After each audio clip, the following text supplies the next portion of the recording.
നമ്മൾ ദൈവത്തോട് നമുക്ക് എന്ത് വേണമെങ്കിലും ചോദിക്കാം. പിന്നെ ചോദിക്കുമ്പോൾ എന്താ വിഷയം? നിൻ്റെ ദുർമോഹത്തെ തൃപ്തിപ്പെടുത്താൻ ചോദിച്ചാൽ കുഴപ്പമുള്ള. ദുർമോഹം എന്ന് പറഞ്ഞാൽ എന്താണ്? ആൾ കളിക്കുക അല്ലേ, മറ്റുള്ളവരെക്കാൾ മെച്ചമാണ് താനെന്നുള്ള രീതിയിൽ കേമനാണ് കേമിയാണെന്ന് വിചാരിച്ചുകൊണ്ട് പത്രാസം പകട്ടും കളിക്കാൻ വേണ്ടി ദൈവത്തിൻ്റെ അടുത്ത് ദുർവിനിയോഗിച്ചാൽ അവിടെ മാത്രമേ ബ്ലോക്ക് വരത്തുള്ളൂ, അല്ലെങ്കിൽ ഒരു ബ്ലോക്കും വരത്തില്ല. എളിമയോടെ നിങ്ങൾ ആദ്യമേ ദൈവത്തോട് പറഞ്ഞു, ദൈവമേ എന്ത് തരത്തിൽ എന്നെ അനുഗ്രഹിച്ചാലും ഞാൻ അങ്ങയുടെ കുരിശിൻ്റെ അടയാളത്തിലാണെങ്കിലും ഞാൻ എളിമയോടെ ജീവിച്ചു കൊള്ളാമെന്ന്. അത് പറഞ്ഞാൽ പിന്നെ കുറച്ച് പ്രശ്നങ്ങൾ ഒഴിവാകും നമുക്ക്. കാര്യം ഇവിടുത്തെ ഏറ്റവും വലിയ ഗതികേടെന്ന് പറയണത്, നമുക്ക് കാറ് വാങ്ങിച്ചാലും വീട് വെച്ചാലും നിങ്ങൾ സ്വിറ്റ്സർലൻഡിൽ പോയാലും നിങ്ങൾ പിന്നെ കൊള്ളാം, പിന്നെ മലയാളം പോലും നിങ്ങൾ സംസാരിക്കത്തില്ല. ഇപ്പം തന്നെ മലയാളം സംസാരിക്കാനല്ല പലർക്കും. ഇപ്പം നമ്മുടെ പുതിയ പിള്ളേരല്ലേ, ഇംഗ്ലീഷ് മീഡിയത്തിൽ പഠിച്ച പിള്ളേർ ഇല്ലേ, മലയാളം സംസാരിക്കാൻ ബുദ്ധിമുട്ടാണ് അവർ. അഥവാ മലയാളം അവർ സംസാരിക്കും, അതും പിന്നെ കൊഞ്ഞ മലയാളമാണ് സംസാരിക്കുന്നത് ഇല്ലേ. ടി വിയിലൊക്കെ കേൾക്കണ കൊഞ്ഞ മലയാളമില്ലേ, ചുമ്മാ വിഷം കെട്ടാണ്, കുണ്ടിക്കിട്ട് രണ്ടടിച്ചു വരുന്ന നല്ല മലയാളം പറയവർ, വെറുതെ വിഷം കെട്ട്. ഇങ്ങനെ കുറേ അഭ്യാസങ്ങളുണ്ട്. അപ്പോൾ ഈ അഭ്യാസം കാണിച്ചില്ലെങ്കിൽ നിങ്ങൾ അനുഗ്രഹിക്കപ്പെടും. ആദ്യമേ പറയണം. ഇപ്പോൾ ചില ആൾക്കാർ ജോലി വാങ്ങിക്കാൻ വേണ്ടി APS എഴുതി, ഇപ്പോൾ ഇവിടെ വന്നും ഉടമ്പടി നടത്തിയിട്ട് എൻ്റെ അടുത്തും വരും, അച്ഛാ എനിക്കൊരു ജോലി കിട്ടിയില്ലെങ്കിൽ പിന്നെ ഞാൻ ഉണ്ടാകത്തില്ല എന്നൊക്കെ പറയും. അപ്പം ഞാൻ ഉടനെ ഇവിടെ തലയിൽ കൈ വെക്കും. ഞാൻ പറഞ്ഞു, നിനക്ക് ജോലി തരും, നീ അമ്മാമ്മയ്ക്ക് ഈ ജോലി വെച്ചുകൊണ്ട് പണി കൊടുക്കുവാന്ന് ചോദിക്കും. അതാണ് പ്രശ്നം. അത് ഇവളുടെ തലയെ കൈ വെക്കുമ്പോൾ കർത്താവ് പറയും, ഇവർക്ക് ജോലി കിട്ടുന്നത് എന്തിനാണെന്ന് അറിയാവുക, ഇവർക്ക് ആ കെട്ടിയേയും വിളിച്ചുകൊണ്ട് അവിടെ നിന്ന് ചാടാൻ വേണ്ടിയാണ്. ഇവർക്ക് പ്രായമായ അപ്പനെയും അമ്മനും നോക്കാൻ ഉദ്ദേശമില്ല. അതാണ് ഈ ഫയലും മടക്കണ കാര്യമേ. നിങ്ങളുടെ ഉള്ളിലിരിപ്പ് നിങ്ങൾ ശ്രദ്ധിക്കണം. അവളുടെ ജോലി കിട്ടുമ്പോൾ തന്നെ അവളുടെ തലയെ കൈ വെക്കുമ്പോൾ തന്നെ പരിശുദ്ധാത്മാവ് പറയും, ജോസഫേ ഇവർക്ക് ജോലി കൊടുത്ത പണിയാണ്, ജോലി സമാധാനം ജീവിക്കാൻ വേണ്ടിയല്ല, ഇതിൽ കൂട്ടുകാരുടെ മുമ്പിൽ ആളായി കളിക്കാൻ വേണ്ടി. ഇവളുടെ ക്ലാസ്മേറ്റുകളൊക്കെ ജോലിയുണ്ട്, അല്ല ജോലി ഇല്ലാത്തവരുണ്ട്, അവിടെ മുമ്പ് ഞാനത് കേമിയാണെന്ന് പറയാൻ. ഇനി കിട്ടിക്കഴിഞ്ഞാൽ ഉടനെ ചെറുക്കനെ വിളിച്ചുകൊണ്ട് പോകാൻ. ചെറുക്കൻ വന്നില്ലെങ്കിൽ ഇവളുടെ ശമ്പളം വെച്ചുകൊണ്ട് സ്വന്തമായിട്ട് സ്ഥലം മേടിച്ചിട്ട് കൊച്ചിനെ അടിച്ച് മാറ്റിയിട്ട് ഒറ്റക്ക് പുറത്തിട്ട് ജീവിക്കും. ഇങ്ങനെ പല അജണ്ട ഉള്ളിലുണ്ടാകും. രഹസ്യ വിചാരങ്ങൾ എപ്പോഴും വെളിപ്പെടും. ദൈവവചനത്തിന് പണ്ട് മുതലേ ഉള്ള ഒരു പ്രത്യേകതയാണ്. ഹെബ്രായർ 4:12. ദൈവവചനം എപ്പോഴും വചനം പ്രഘോഷിക്കപ്പെടുന്ന ഇടം, വചനം വിസ്തരിക്കപ്പെടുന്ന ഇടത്തിലെല്ലാം അവരുടെ സന്ധിബന്ധങ്ങളെയും മാംസപേശികളെയും തുളച്ചു കയറുകയും ആന്തരിക വിചാരങ്ങളെ വെളിപ്പെടുത്തുകയും ചെയ്യും. ആന്തരിക വിചാരങ്ങളിലാണ് പ്രശ്നം ഇരിക്കണം മുഴുവനും. ഹെബ്രായർ 4:12 അനുസരിച്ചുകൊണ്ട് എപ്പോഴും നിൻ്റെ ആന്തരിക വിചാരം എന്താണെന്ന് നീ ഉദ്ദേശിക്കണം. അപ്പം നിനക്ക് ഇപ്പോൾ അപ്പൻ്റെ അടുക്ക് നിന്ന് നീ മൂത്ത മകനാണ്, നിനക്ക് 3 സെൻറ്റ് വേണം. അപ്പം നീ ചിറ്റപ്പനെ കൊണ്ട് കൊച്ചാപ്പനെ കൊണ്ട് വല്യാപ്പച്ചനെ കൊണ്ട് നാട്ടുകാരെ കൊണ്ട് അപ്പനോട് പറഞ്ഞു, അപ്പ 3 സെൻറ്റ് സ്ഥലം 5 സെൻറ്റ് സ്ഥലം എഴുതിത്താ, ഞാൻ സർക്കാർ ജീവനക്കാരനാണ്, ഞാൻ ലോൺ എടുത്തോളാം. അപ്പം അമ്മേനെ അവൻ 1 മാസം മുമ്പ് തന്നെ അമ്മേനെ സ്വപ്പിടും. അപ്പം അമ്മ പറയും, അവൻ നമ്മുടെ മൂത്ത കൊച്ചല്ലേ, ഈ വീട്ടിൽ ആദ്യം വന്നതല്ലേ, അവൻ നമ്മുടെ കണ്ണുംപെട്ടത്ത് കിടക്കട്ടെ, നിങ്ങൾ എഴുതി കൊടുക്കാൻ പറയും. അപ്പോഴും വേറെ അതിനകത്ത് കുഴപ്പമൊന്നുമില്ലല്ലോ, വേറെ കുഴപ്പമുണ്ടോ? പക്ഷേ ഇവൻ്റെ ഉള്ളിൽ രഹസ്യ വിചാരമുണ്ട്. എന്താണ്? അകപ്പാട് 10 സെൻറ്റാ 12 സെൻറ്റാ 15 സെൻറ്റാ ഉള്ളത് എഴുതുമ്പോൾ തന്നെ ഇവൻ ആ 5 സെൻറ്റ് എഴുതി മേടിച്ചാൽ കുഴപ്പമൊന്നുമില്ല, എല്ലാവർക്കും ഇഷ്ടപ്പെട്ട്. പക്ഷേ ഇവൻ പെരവെച്ചിരിക്കണ എവിടെയാ? ആ 5 സെൻറ്റിൻ്റെ ബൗണ്ടറി കൊണ്ടുവന്നാണ് ഇവൻ കോലായി ചവിട്ടുകല്ല് വെച്ചിരിക്കണത്. ബാക്കിയുള്ള സ്ഥലമൊക്കെ അത് 2 സെൻറ്റിലാണ് പെര നിൽക്കണത്, 3 സെൻറ്റ് എന്ത് പെരയുടെ ബാക്കിലാണ്. അതിനർത്ഥം എന്താണ്? ഇവൻ പുറത്തോട്ട് ഇറങ്ങണമെങ്കിൽ ചേട്ടനെയോ അനുജനെയോ കൊടുക്കാൻ സാധ്യതയുള്ള സ്ഥലത്ത് കൂടി ഇനി ഇറങ്ങാൻ പറ്റത്തുള്ളൂ. ആ സ്ഥലം ഇവൻ്റെ കയ്യിലായി. തന്ത്രമാണത് സാധനം. ഇവൻ സ്വരം വെച്ചേക്കാൻ വേണം. ഈ സംഭവം. അപ്പം നീ എന്താ ചെയ്യേണ്ടത്? നീ സഹോദര സ്നേഹമുള്ളവനാണെങ്കിൽ നിൻ്റെ കുഞ്ഞിന് കളിക്കാനോ അല്ലെങ്കിൽ മുളക് ഉണക്കാനോ പുളി ഉണക്കാനോ ഉള്ള സ്ഥലം മുമ്പിൽ ഇട്ടിട്ട് വേണം നീ പെര വെക്കാൻ. ചേട്ടൻ്റെ സ്ഥലമോ അപ്പന് അനുജന് കൊടുക്കുന്ന സ്ഥലമോ കണ്ടുകൊണ്ട് അപ്പം നീ അവിടെ ചട്ടം കൊണ്ടൊന്ന് പെരവെക്കത്തില്ല. കാര്യം നിങ്ങൾ താഴേക്ക് ഇറങ്ങണ പുറത്തോട്ട് ഇറങ്ങണ സ്ഥലമല്ലേ. അപ്പം ഇങ്ങനെയുള്ള ഗൂഢലക്ഷ്യങ്ങളൊക്കെ ഉണ്ടെങ്കിൽ ഉടമ്പടിയിൽ ഉടക്കാൻ സാധ്യതയുണ്ട്. പറഞ്ഞു മനസ്സിലായി? അപ്പോൾ ഗൂഢലക്ഷ്യങ്ങളൊന്നും ചെയ്യരുത്. ഗൂഢലക്ഷ്യങ്ങളെന്ന് പറഞ്ഞാൽ ഈ ഹെബ്രായർ 4:12 അനുസരിച്ചുകൊണ്ട് ദൈവവചനത്തോട് വരുമ്പോൾ ആന്തരിക വിചാരങ്ങൾ വെളിപ്പെടും. ആന്തരിക വിചാരങ്ങൾ ഗൂഢലക്ഷ്യവും അത് നിൻ്റെ അഹങ്കാരമോ അതുപോലെ തന്നെ അക്രമമോ അതുപോലെ തന്നെ പിടിച്ചു പറയോ ഒക്കെ ആണെന്നുണ്ടെങ്കിൽ അത് മറ്റവരുടെ സ്ഥലം നശിപ്പിക്കുകയും അവരുടെ സമാധാനം നശിപ്പിക്കുകയും ചെയ്യുന്ന ഒരു തീരുമാനമാകും. ആരുടെ? അനുജൻ്റെയോ നടുവത്ത് അനുജൻ്റെയോ ഒക്കെ സ്ഥലം നശിപ്പിക്കാൻ അവരവിടെ പൊറുപ്പിക്കാൻ നീ ഉദ്ദേശിക്കണില്ല. അവിടെ പൊറുപ്പിക്കാൻ ഉദ്ദേശിക്കാത്തതിൻ്റെ കൊണ്ടാണ് നീ ഇങ്ങനെ പെര കയറ്റി വെച്ചിരിക്കണത്. ഇനി ഇതിങ്ങനെ കേട്ടെന്ന് പറഞ്ഞേ, നിങ്ങളെക്കുറിച്ച് ഇന്ന് കൃപാസനത്തിൽ അച്ഛൻ പറഞ്ഞിട്ടുണ്ട്, അമ്പടെ കള്ള. ഇപ്പം നീ ഞങ്ങളുടെ സ്ഥലം അടിച്ചു മാറ്റാൻ വേണ്ടിയാണ് അതിനെ കയറ്റി വെച്ചതല്ല, നിന്നെ പൊറപ്പിക്കാൻ വേണ്ട. സംഭവിച്ച പോട്ടെ, സംഭവിച്ചതിന് പെരപെളിപ്പിക്കാൻ നിങ്ങൾ നടക്കണ്ട. പക്ഷേ ഇത് നീ മനസ്സിലാക്കിക്കൊണ്ട് നിനക്ക് അങ്ങനെ ഒരു ചതി പറ്റി നിൻ്റെ ഓഹരിയിൽ നിനക്ക് പ്രവേശിക്കാൻ പറ്റാത്ത ഒരു അവസ്ഥ വന്നു കഴിഞ്ഞാൽ നീ എന്ത് ചെയ്യണം? നിനക്കിതിനേക്കാൾ വലിയ കാര്യം ദൈവത്തിൻ്റെ വചനങ്ങളുടെ പോക്ക് എങ്ങനെയാണെന്ന് അറിയാമോ? ഒരു വചനം നമ്മൾ നിറവേറ്റിയാൽ ആ നിറവേറ്റുന്ന വചനത്തിൽ കുറേ വാഗ്ദാനങ്ങളുണ്ട്. മക്കൾക്ക് മനസ്സിലായില്ലേ? വചനത്തിൽ എന്തുണ്ട്? വചനത്തിൽ എന്തുണ്ട്? വാഗ്ദാനമുണ്ട്. നിങ്ങൾ അങ്ങനെ എങ്ങനെ ഒരു പാപ്പരായി പോയാൽ ഉടനെ നീ കോടീശ്വരനാകാനുള്ള മാർഗം എന്താണ്? കർത്താവിൻ്റെ വചനം എടുത്തിട്ട് നിറവേറ്റാൻ നോക്കണം. ഇപ്പം നമ്മൾ നിയമാവർത്തനത്തിൻ്റെ 28:2 കർത്താവിൻ്റെ ഇപ്പം നിയമാവർത്തനം 28:2 എന്താ പറയണത്? കർത്താവിൻ്റെ വചനം നീ പാലിച്ചാൽ നീ നിൽക്കുന്ന ഭൂമിയിൽ നീ അനുഗ്രഹീതനായിരിക്കും. Praise the Lord. കർത്താവിൻ്റെ വചനം പാലിച്ചാൽ എന്ന് പറഞ്ഞേ, നീ നിൽക്കുന്ന ഭൂമിയിലെ അനുഗ്രഹീതനായിരിക്കും. Praise the lord. ഹല്ലേലൂയ. യേശുവേ സ്തോത്രം, യേശുവേ നന്ദി. അപ്പോൾ വചനം പാലിക്കുന്ന അനുസരിച്ചുകൊണ്ട് നിനക്ക് ഈ ഭൂമി ജീവിക്കാൻ ഇപ്പോഴത്തെ കണ്ടീഷൻസ് വെച്ച് സാധിക്കണില്ല എന്നുണ്ടെങ്കിൽ നീ കർത്താവിൻ്റെ വചനം പാലിച്ച് കർത്താവിനോട് സത്യസന്ധനായി നിന്നാൽ ഇതിനേക്കാൾ മനോഹരമായ സ്ഥലത്ത് കർത്താവ് നിന്നെ കൊണ്ടാക്കും. പണ്ട് മുതലേ ദൈവത്തിന് ഭൂമി കൊടുക്കുന്ന പരിപാടി ഉള്ളതാണ്, ഇല്ലേ? ദൈവത്തിന് പണ്ട് മുതലേ ഭൂമി കൊടുക്കുന്ന പരിപാടി ഉള്ളതാണ്. ദൈവത്തിന് സ്വന്തപ്പെട്ടവരെ ദൈവത്തിന് ഇഷ്ടപ്പെട്ട ഭൂമിയിൽ പതിച്ചു കൊടുക്കുകയും താമസിപ്പിക്കുകയും ചെയ്യുന്നവരുടെ കഥയാണ് ബൈബിൾ. കൈ അടിച്ച് കിടത്താണ്.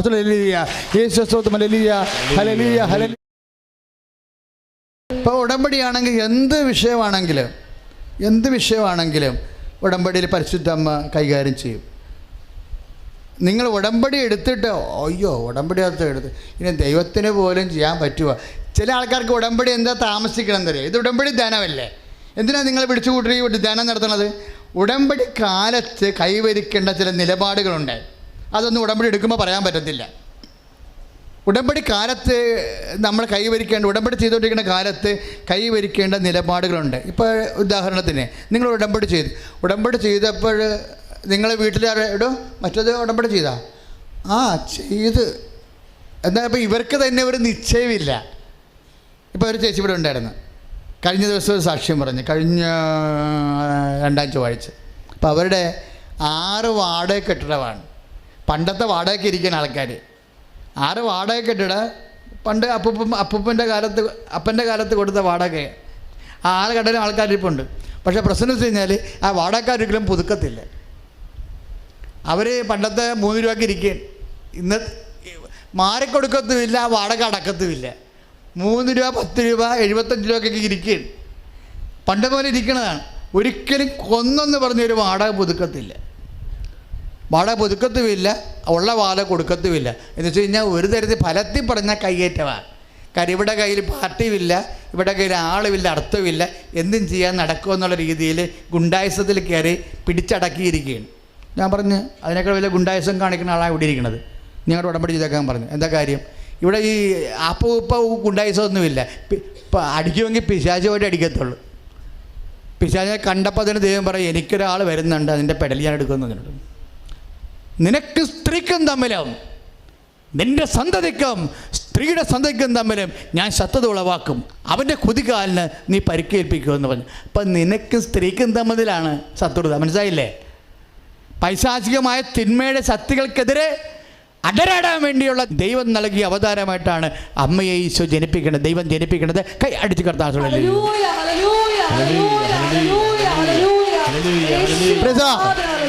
അതാണ് ഉൽപ്പത്തി പുസ്തകം 3:15. അതുകൊണ്ട് അതറിയാവുന്നവൻ, പരിശുദ്ധ അമ്മയെ സ്വീകരിക്കുന്നവൻ ഒരു പിശാചിൻ്റെ ഉമ്മാക്കിക്ക് നിൽക്കത്തില്ല. ഒരു തിന്മയുടെ ശ്രദ്ധിക്കും ആരുടെയും കയ്യിൽ കാല് കഴുകാനും തുടക്കാനും അച്ഛോ പോറ്റി പറയാൻ നിൽക്കത്തില്ല. അമ്മയുടെ മാത്രമേ പറയത്തുള്ളൂ. ഞാൻ പറഞ്ഞു, അമ്മയുടെ മാത്രം പറഞ്ഞാൽ മതി. അമ്മയുടെ മാറി ഒരു മാസമായപ്പോൾ തന്നെ ചില അടയാളങ്ങൾ വാടകക്കാർ കണ്ടു തുടങ്ങി. ഞാനത് വിഷയം പറയുന്നില്ല ചിലപ്പോൾ. കാര്യം അതോടുകൂടി അവരും വന്ന് ഉടമ്പടി ചെയ്തു. ഞാൻ കെട്ടില്ലായി. അപ്പോൾ എന്നോട് പറഞ്ഞു, അച്ഛാ ഞങ്ങളോട് ഞാൻ ആർക്ക് വേണ്ടി എതിരായിട്ടാണ് ഉടമ്പടി ചെയ്തിരിക്കുന്നത്, വാടകക്കാർ. ആ വാടകക്കാരും വന്ന് ഉടമ്പടി ചെയ്തതെന്ന് പറഞ്ഞു. അപ്പോൾ ഞാൻ ദൈവമേ അവരെങ്ങാനും അവിടുത്തെ വരെങ്കിൽ എൻ്റെ കാര്യത്തിൽ തീരുമാനമാകും. പക്ഷേ അമ്മ സമ്മതിക്കത്തില്ല. ഞാൻ അവളോട് പറഞ്ഞെടി, ഇതിൻ്റെ അത്ര നീതിയില്ലേടി, ഇതിൻ്റെ സത്യമില്ലേ ഇതിൻ്റെ അകത്ത്? അമ്മ സത്യത്തിലേ നിൽക്കത്തുള്ളൂ. നിന്നോടും നിൻ്റെ കുടുംബത്തോടും അവർ കാണിക്കുന്ന അനീതിയാണ്. അതുകൊണ്ട് നീ ഉറച്ചു നിൽക്കേ. അവർ കൗൺസിലിംഗ് വരുമ്പോൾ ഞാൻ അവരുടെ കാര്യം പറയും. അവർ കൗൺസിലിംഗ് വരുമ്പോൾ ഞാൻ അവരുടെ കാര്യം പറയും. നീ നിൻ്റെ തീരുമാനത്തിൽ ഉറച്ചു നിൽക്കാൻ പറയും. കാര്യം ഈ ഉടമ്പടി വീഴുമ്പോൾ തന്നെ എനിക്കറിയാം ഇത് അമ്മ നേരിട്ട് ചെയ്യേണ്ട കാര്യമാണ്. കാര്യം ഇതുങ്ങൾക്ക് ഭാര്യയും ഭർത്താവും 2 പേരേ ഉള്ളൂ.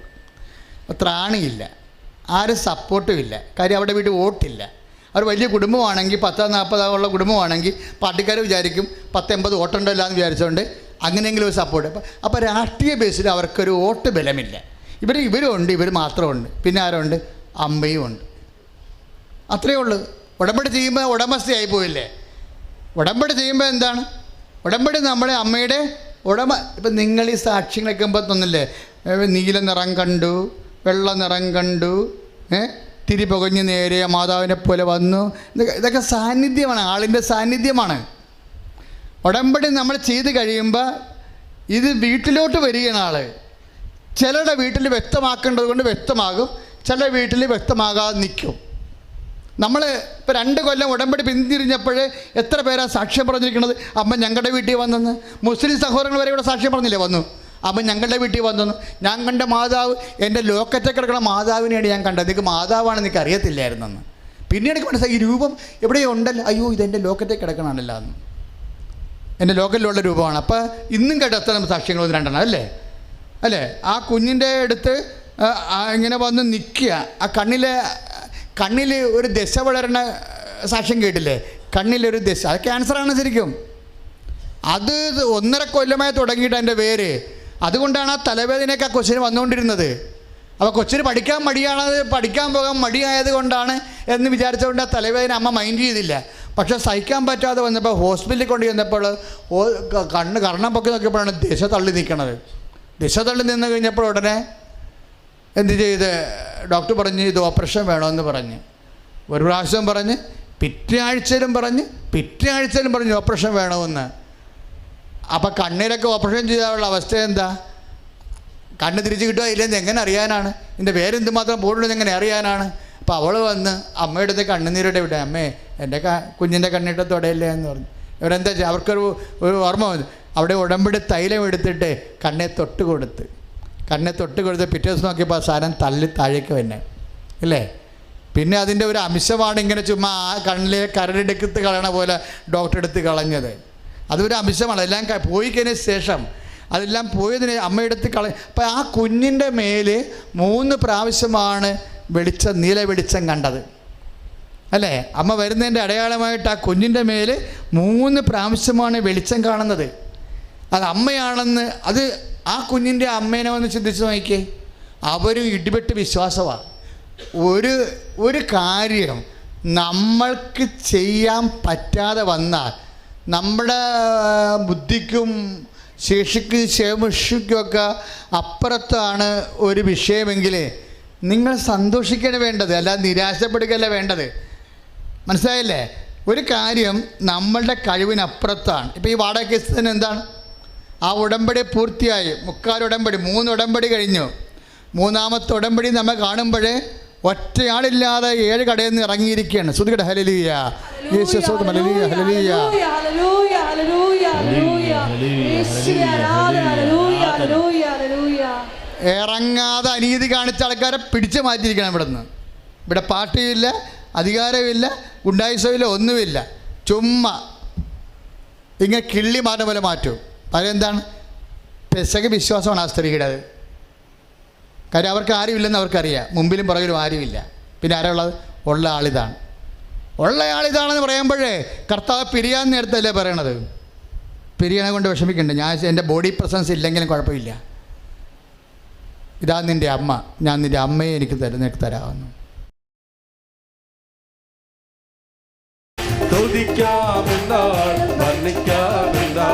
ദൈവത്തിൽ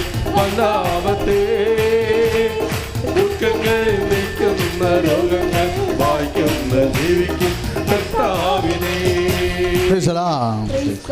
ഈ അനുഗ്രഹങ്ങൾ കൊടുക്കാൻ മാത്രമല്ല, നമ്മൾക്കൊരു ക്ലേശകാലങ്ങളുണ്ടാകുമ്പോഴേ, ഈ ക്ലേശകാലങ്ങളുണ്ടാകുമ്പോൾ, സഹനകാലങ്ങളുണ്ടാകുമ്പോഴേ നമുക്കറിയാം കർത്താവ് നമ്മുടെ ശിരസ്സാണ്. അപ്പോൾ നമ്മളാരാണ്? നമ്മളാരാണ്? അവയവങ്ങളാണ്. അപ്പോൾ ശിരസ്സിൻ്റെ അതേ പവറാണ് ശരീരങ്ങൾക്ക് ലഭിക്കണത്. അതുകൊണ്ട് തന്നെയാണ് പൗലോസ് പറയണത്, ശിരസ് ബലിയർപ്പിച്ചതുപോലെ നമ്മുടെ ക്ലേശങ്ങളിൽ ശിരസിൻ്റെ ബലിയോടുകൂടി, കർത്താവിൻ്റെ ബലിയോടുകൂടി നമ്മുടെ ക്ലേശങ്ങൾ നമ്മൾക്ക് കൂട്ടിവെച്ച് കഴിഞ്ഞാൽ അത് കർത്താവിൻ്റെ ബലിയുടെ ഭാഗമായി മാറും. അതുകൊണ്ടാണല്ല കൊളോസിയസ് 1:24 പറയണത് എന്താണ്? യേശു ക്രിസ്തുവിൻ്റെ പീഡാനുഭവങ്ങൾ വരുന്ന പോരായ്മ ഞാൻ എൻ്റെ ശരീരത്തിൽ സംഭവിക്കണമെന്ന്. അതിന് പകരമാണ് പൗലോസ് പറയണത്, പത്രോസ് പറയണത് എന്താണ്? യേശുക്രിസ്തു വഴി ദൈവത്തിന് സ്വീകാര്യമായ ബലിയർപ്പിക്കുന്നതിന് വിശുദ്ധമായ ഒരു പുരോഹിത ഗണവും ആയി തീരുമാറാവട്ടെ. അപ്പോൾ ബലിയർപ്പിക്കൽ നമ്മുടെ കൂട്ടത്തിലുള്ളതാ. ഇപ്പോൾ ഭർത്താവ് ഇപ്പോൾ ശരി എന്ന് വെച്ചാൽ പറയും, എൻ്റെ അച്ഛാ ഞാൻ മടുത്തച്ഛാ, എൻ്റെ ഹസ്ബൻഡ് ഇപ്പോൾ അവരാദ്യം ഒന്ന് കല്യാണം കഴിച്ചു, ആ കല്യാണം പ്രത്യേക സാഹചര്യത്തിൽ അദ്ദേഹത്തിന് വേറെ ബന്ധമുണ്ടായി എന്ന് പറഞ്ഞ് അത് പിരിഞ്ഞു. പിന്നെ പിരിഞ്ഞാലിങ്ങനെ ചെറുപ്പക്കാരൊക്കെ പിന്നെ അധികകാലം ഒറ്റയ്ക്ക് നിൽക്കാൻ പറ്റത്തില്ലല്ലോ, അവൾ പോയി വേറെ കല്യാണം കഴിച്ചു. ഇപ്പോൾ പറയണ വെച്ചാൽ ഇതും ഇപ്പോൾ ഒരു കുഴപ്പത്തിലാണ്. എന്താണ്? അയാൾ രാത്രി 2 മണിക്ക് ഫോണും എടുത്തിട്ട് പുറത്തോട്ട് പോയാൽ പിന്നെ 4 മണിക്കാണ് വന്നത്. അപ്പം അയാൾക്ക് വേറെ ബന്ധമാണ്. അപ്പം ഞാൻ പ്രാർത്ഥിച്ച് നോക്കി, അതാണ് ഇങ്ങനെയുള്ള സീരിയസ് കേസിനൊക്കെയാണ് നിങ്ങൾ അച്ഛൻ്റെ അടുത്ത് വരേണ്ടത്. അല്ലാതെ മാവേൽ മാങ്ങ വരണില്ലെന്ന് പറഞ്ഞുകൊണ്ട് നിങ്ങൾ ഇടിച്ച് തല്ലി ചീട്ടെടുത്തുകൊണ്ട് വരരുത്. സീരിയസ് ആയിട്ടുള്ള കാര്യങ്ങൾ. അപ്പോൾ ഞാൻ നോക്കിയപ്പോൾ ഞാൻ പറഞ്ഞു, നമ്മളെ വെയിറ്റ് ചെയ്യണം, നീ ഒരു 7 വർഷം വെയിറ്റ് ചെയ്യണം.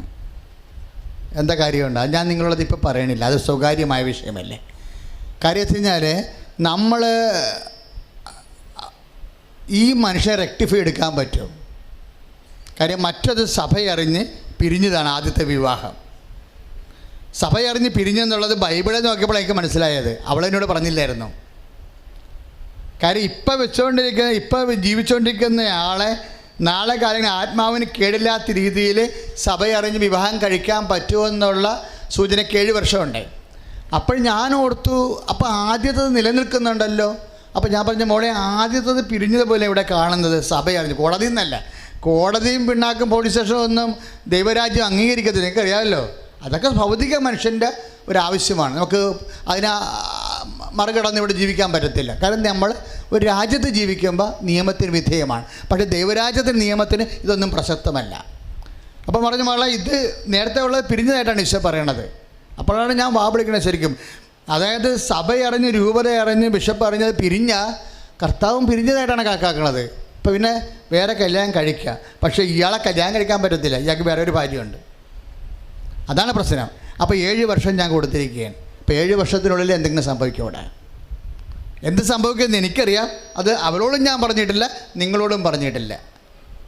അത് വളരെ മാനുഷ്യമായ ഒരു കാര്യമായതുകൊണ്ട് പറയാത്തത്. ഇതിനൊക്കെയാണ് ഈ കൗൺസിലിംഗ് എന്ന് പറയണത്. അച്ഛൻ്റെ അടുത്ത് നിങ്ങൾ സീരിയസ് ആയിട്ട് വരേണ്ടത് ഇതുപോലുള്ള വിഷയത്തിനാണ് വരേണ്ടത്. പക്ഷേ എൻ്റെ മക്കളെ, അതുവരെ ഞാൻ എന്ത് ചെയ്യുക വെച്ചാന്ന് പറയും. ഞാൻ പറഞ്ഞു, അതുവരെ നീ സഹിക്കണം. കാര്യം എന്താ? നിനക്കിതിരി ഭ്രാന്ത് കൂടുതലാണ്. എന്താ കാര്യം? തൊട്ടാലും പിടിച്ചാലും വാട്സപ്പ് എടുത്ത് നോക്കുകയാണ്. വേറെ ആരെയും വിളിച്ചിട്ടുണ്ടാ? ഇപ്പോൾ ഈ മൊബൈലൊക്കെ ഓരോരുത്തർക്കും കിട്ടിയപ്പോൾ എന്നാ പറ്റുന്നത്? എത്ര കുടുംബങ്ങൾ തരണമെന്നറിയാമോ? ഇന്നത്തെ കാലത്താണെങ്കിൽ ഓഫീസിലായാലും എവിടെയായാലും ആണും പെണ്ണും സംസാരിക്കാൻ ജീവിക്കാൻ പറ്റുമോ? പണ്ടത്തെ കാലമല്ലല്ലോ. ഇന്നത്തെ കാലത്ത് എവിടെ നമ്മൾ വർക്ക് ചെയ്യാൻ പോകുന്നു, നമ്മുടെ സഹപ്രവർത്തകരൊക്കെ എല്ലാം ചിലപ്പോൾ ഇപ്പം ലേഡീസ് ആയിരിക്കും, നമ്മുടെ സഹപ്രവർത്തകരെല്ലാം ചിലപ്പോൾ ആണുങ്ങളായിരിക്കും. അവരോട് നമുക്ക് ഉത്തരവാദിത്തമുണ്ട്. അവരാരും ചിലപ്പോൾ മേലാളായിട്ടിരിക്കണത്. അവർ അങ്ങോട്ടും ഇങ്ങോട്ടും വർക്ക് ചെയ്യാതെ ഒന്നും കമ്പനി മുന്നോട്ട് കൊണ്ടുപോകാൻ പറ്റത്തില്ല. പക്ഷേ അതിൻ്റെ പേരിൽ ചിലപ്പോൾ അവർ രാത്രി വിളിച്ചെന്ന് വരും നമ്മളാണ്. കാര്യം നാളത്തെ ഇപ്പോൾ റിപ്പോർട്ട് കൊടുക്കേണ്ട കേസാണെന്നുണ്ടെങ്കിൽ നമ്മളെ വിളിക്കണ പകരം വേറെ എവിടെയും വിളിച്ചാൽ പറ്റുമോ? പക്ഷേ അത് ഭാര്യ സമ്മതിക്കത്തില്ല, അല്ലെങ്കിൽ ഭർത്താവ് സമ്മതിക്കത്തില്ല. ഇങ്ങനെയുള്ള ഭ്രാന്തികളും ഭ്രാന്തന്മാരും കല്യാണം കഴിക്കാതെ പോയിരിക്കണം നല്ലത്. അല്ല, തൊട്ടവരും പിടിച്ച് സംശയം നമ്മൾ എന്ത് ചെയ്യാനാ? അങ്ങനെ ചെയ്യരുത്. വിവാഹം കഴിക്കുമ്പോൾ തന്നെ നിങ്ങൾ തീരുമാനിക്കണം, ഈ കാലം വളരെ സാമൂഹ്യ സഹവർത്തിത്വത്തിൻ്റെ ഒരു കാലമാണ്. നമ്മൾ കഴിക്കണ ഭക്ഷണമെന്ന് പറയുന്നത്, ശമ്പളമെന്ന് പറയുന്നത് പലരുമായിട്ട് സഹവർത്തിത്വം ചെയ്യണ ജോലിയുടെ ഒരു വേർപ്പിൻ്റെ ഫലമാണ്. അത് മനസ്സിലാക്കാനുള്ള ബുദ്ധിബോധം ഇല്ലാത്ത ആൾക്കാർ ഞാൻ പറഞ്ഞ ആ പരിപാടിക്ക് പോകരുതെന്ന് എൻ്റെ അച്ഛനെ. വെറുതെ എന്തിനാണ് മറ്റുള്ളവരുടെ കുടുംബത്തിൽ സമാധാനക്കേട്, ജീവിതത്തിൽ സമാധാനക്കേട് ഉണ്ടാക്കുന്നത്? ഞാൻ പറഞ്ഞു, നിനക്ക് ഇതാണ് നിൻ്റെ ഒരു രീതിയെങ്കിൽ നിനക്ക് സഹനം ഉണ്ടാവും. ഇനി കാര്യം കുറേ സഹനങ്ങൾ നിങ്ങൾ സ്വന്തമായിട്ട് ഉണ്ടാക്കിയെടുക്കുന്നതാണ്.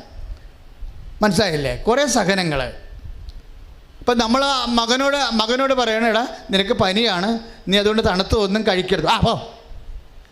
അവരോട് നമ്മൾ പറഞ്ഞു, നിനക്ക് പനിയായിട്ടിരിക്കുകയാണ്, തണുത്തൊന്നും കഴിക്കരുതെന്ന് പറയുന്നു.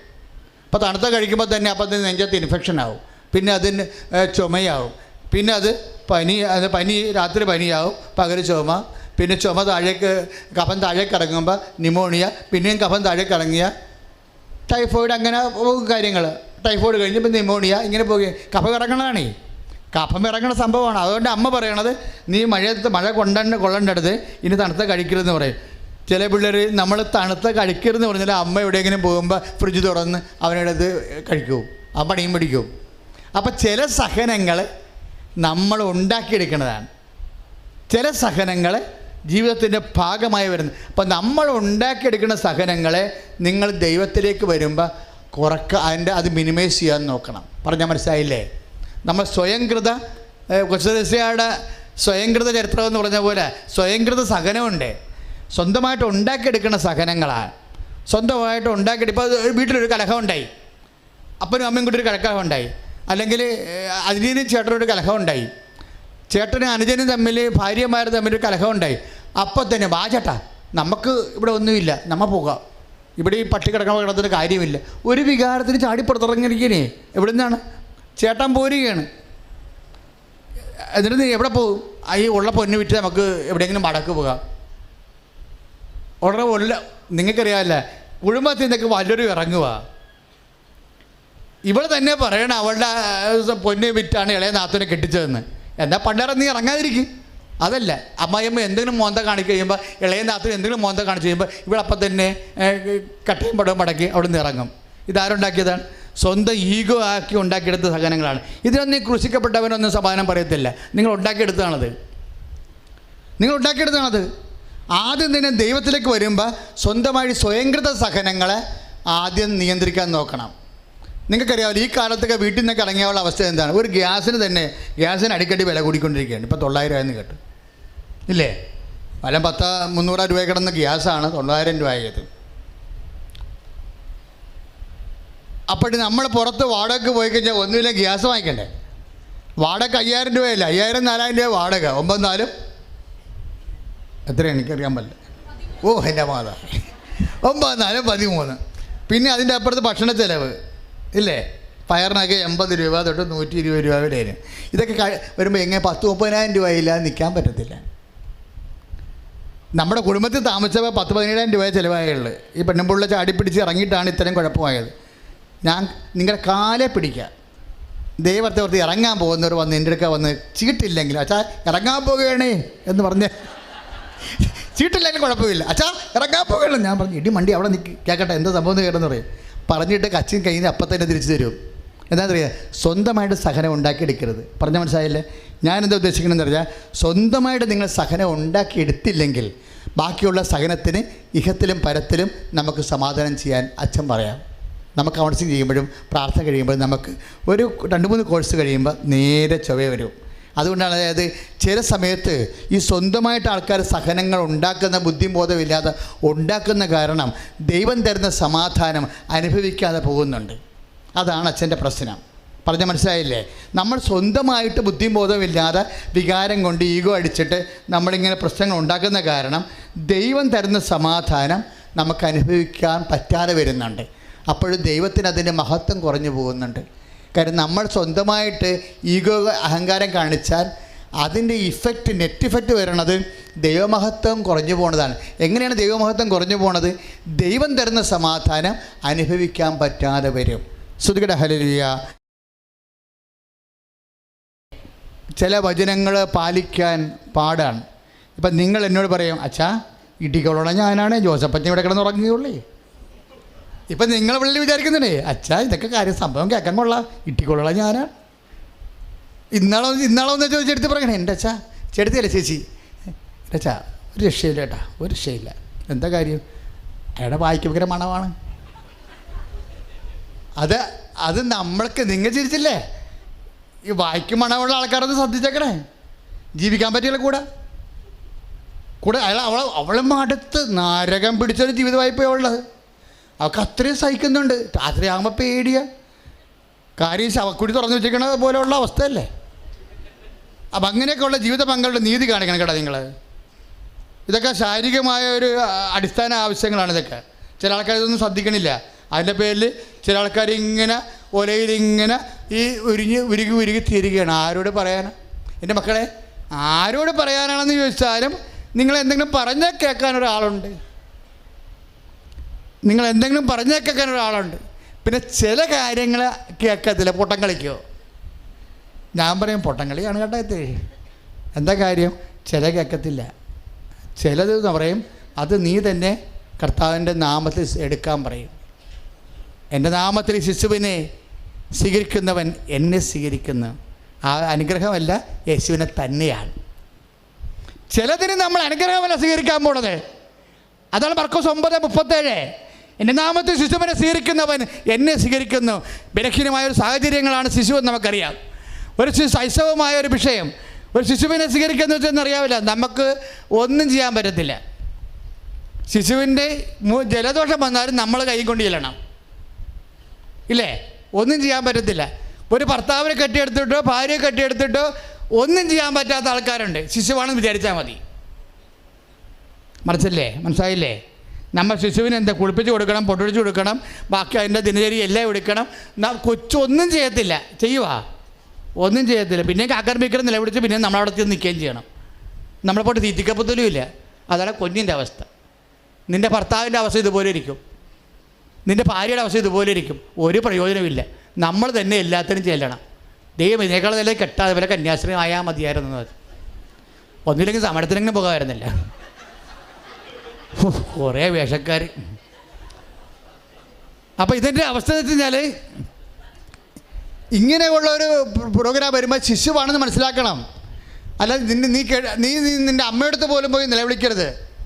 ഭർത്താവിൻ്റെയൊക്കെ എന്തൊക്കെ ഇങ്ങനെ വിഷയം വരുമ്പോഴേ അമ്മയടുത്ത് പോയി, നിങ്ങളിവിടെ സമാധാനം ജീവിക്കുന്നുണ്ടല്ലേ, നിങ്ങൾക്കൊരു കുഴപ്പമൊന്നുമില്ലല്ലോ, എന്നെ കെട്ടിയാൽ നരകത്തിൽ കൊടുത്തപ്പോൾ തന്നെ നിങ്ങൾക്ക് സമാധാനമായില്ല, ഞാൻ എന്തെങ്കിലും ചത്തുകൾ നിങ്ങളുടെ പേരെഴുതി വെക്കുമെന്ന് പറയും. അമ്മയോട് പറയണാണേ, ഞാൻ എന്തെങ്കിലും ചത്തുകൾ നിങ്ങളുടെ പേരെഴുതി വെക്കുമെന്ന്. ഇങ്ങനെ ഡയലോഗ് ഒന്നും ഫിറ്റ് ചെയ്യരുത്. ഈ ഡയലോഗ് ഫിറ്റ് ചെയ്യുകയാണെങ്കിൽ അതിനൊരു 100 ഡയലോഗ് ഫിറ്റ് ചെയ്യാൻ പറ്റിയ ആളാണ് ഇങ്ങേര്. എന്താ ചെയ്യുന്നറിയാമോ? 2:19 അമ്മ കൂടുതൽ പ്രയാസങ്ങൾ വരുമ്പോൾ പറയും, എല്ലാം ഹൃദയത്തിൽ സംഗ്രഹിക്കുമെന്ന് പറയും. എന്നിട്ട് അതിനെക്കുറിച്ച് ധ്യാനിക്കുമെന്ന് പറയും. ചില കാര്യങ്ങൾ ദൈവത്തിന് വേണ്ടി മാത്രം നമ്മൾ സഹിക്കാൻ വേണ്ടിയുള്ള സംഭവങ്ങളാണ്. ദൈവത്തിന് വേണ്ടി. എന്തിനാണെന്നറിയാമോ? ഈ ശിശുവിനെ എൻ്റെ നാമത്തിൽ സ്വീകരിക്കണവൻ എന്നെ സ്വീകരിക്കുന്നു. എൻ്റെ ദൈവത്തിലെ ചില സംഭവങ്ങൾ, ചില വിഷയങ്ങൾ നമുക്ക് ചെയ്യാൻ പറ്റത്തില്ല. സത്യം പറയുകയാണ്. ഞാൻ 32 കൊല്ലം ഈ ജോലി തുടങ്ങിയിട്ട്, ജനങ്ങളുടെ വേദന കേൾക്കാൻ തുടങ്ങിയിട്ട്, 21 ലക്ഷം ആൾക്കാരുടെ വേദന ഞാൻ കേട്ടിട്ടുണ്ട്, നമുക്കറിയാമല്ലോ. അങ്ങനെ പക്ഷേ അങ്ങനെ ഒരു ദൈവാനുഗ്രഹം ആദ്യം മുതൽ കിട്ടിയതാണ്. അച്ഛനായ ഇടക്കാലം കൊണ്ട് തുടങ്ങിയല്ല, അച്ഛനായ കാലം കൊണ്ട് തുടങ്ങിയതാണ്. പക്ഷെ നമുക്കെന്താ സംസാരിക്കണമെന്നറിയാം. എനിക്ക് മനസ്സിലാകണത് ചില കാര്യങ്ങൾക്ക് ഒരു തീരുമാനം ഇല്ല. എങ്ങനെയാലും ഒരു 10% കാര്യങ്ങൾ തീരുമാനം ഉണ്ടാകത്തില്ല. ഇപ്പോൾ കർത്താവ് ഒരു വ്യാപാരി കർത്താവിൻ്റെ അടുത്ത് വന്ന് സംസാരിച്ചില്ലേ, ഞാൻ നിത്യജീവൻ പ്രാപിക്കാൻ ഞാൻ എന്ത് ചെയ്യണമെന്ന് പറഞ്ഞപ്പോൾ പറഞ്ഞ്, നീ എല്ലാത്തിനും ഉപരി ദൈവത്തെ സ്നേഹിക്കണം, നിന്നെപ്പോലെ നിൻ്റെ അയൽക്കാരനെ സ്നേഹിക്കണം എന്നൊക്കെ പറഞ്ഞില്ലേ. അപ്പോഴേ അയാളെന്താ പറഞ്ഞത്? ഞാൻ ചെറുപ്പകാലം മുതൽ ഇതെല്ലാം പാലിക്കുന്നുണ്ടെന്ന് പറയും. ഉടനെ കർത്താവ് പറഞ്ഞു, നിനക്കൊരു കുറവുണ്ടെന്ന് പറഞ്ഞ്. 10:20 മർക്കോസ് 10:20 നിനക്കൊരു കുറവുണ്ട്. എന്താണ്? നിനക്കുള്ളതെല്ലാം പോയി വിറ്റ് ദരിദ്രർക്ക് കൊടുത്തിട്ട് എൻ്റെ അടുത്ത് വരാൻ. അയാൾ അപ്പം തന്നെ എബൗട്ടൻ അടിച്ചു പോയി, ഒറ്റടി. അയാൾ എബൗട്ടൻ അടിച്ചു പോയി, നടക്കത്തില്ലെന്ന് പറഞ്ഞ്. ആ വചനം പാലിക്കാൻ അങ്ങേർക്ക് പറ്റത്തില്ല. വചനമാണത്, പക്ഷെ അയാൾക്ക് പാലിക്കാൻ പറ്റത്തില്ല. അയാൾ എബൗട്ടൻ അടിച്ചു പോയി. അപ്പോൾ കർത്താവ് പറഞ്ഞു, മക്കളെ എന്ന് വിളിച്ച്. അപ്പോസ്തലന്മാരെ കുഞ്ഞുങ്ങളെന്ന് വിളിക്കുന്ന ഒരു ഭാഗമാണത്. മക്കളെ, ധനവാനെ ദൈവരാജ്യത്ത് പ്രവേശിക്കാൻ എന്തോ ഒരു പാടാണ്. അപ്പം ചില കാര്യങ്ങൾ പാടാണെന്ന് പറഞ്ഞില്ലേ. അപ്പോൾ ചില കാര്യം എന്തൊരു പ്രയാസമാണ്.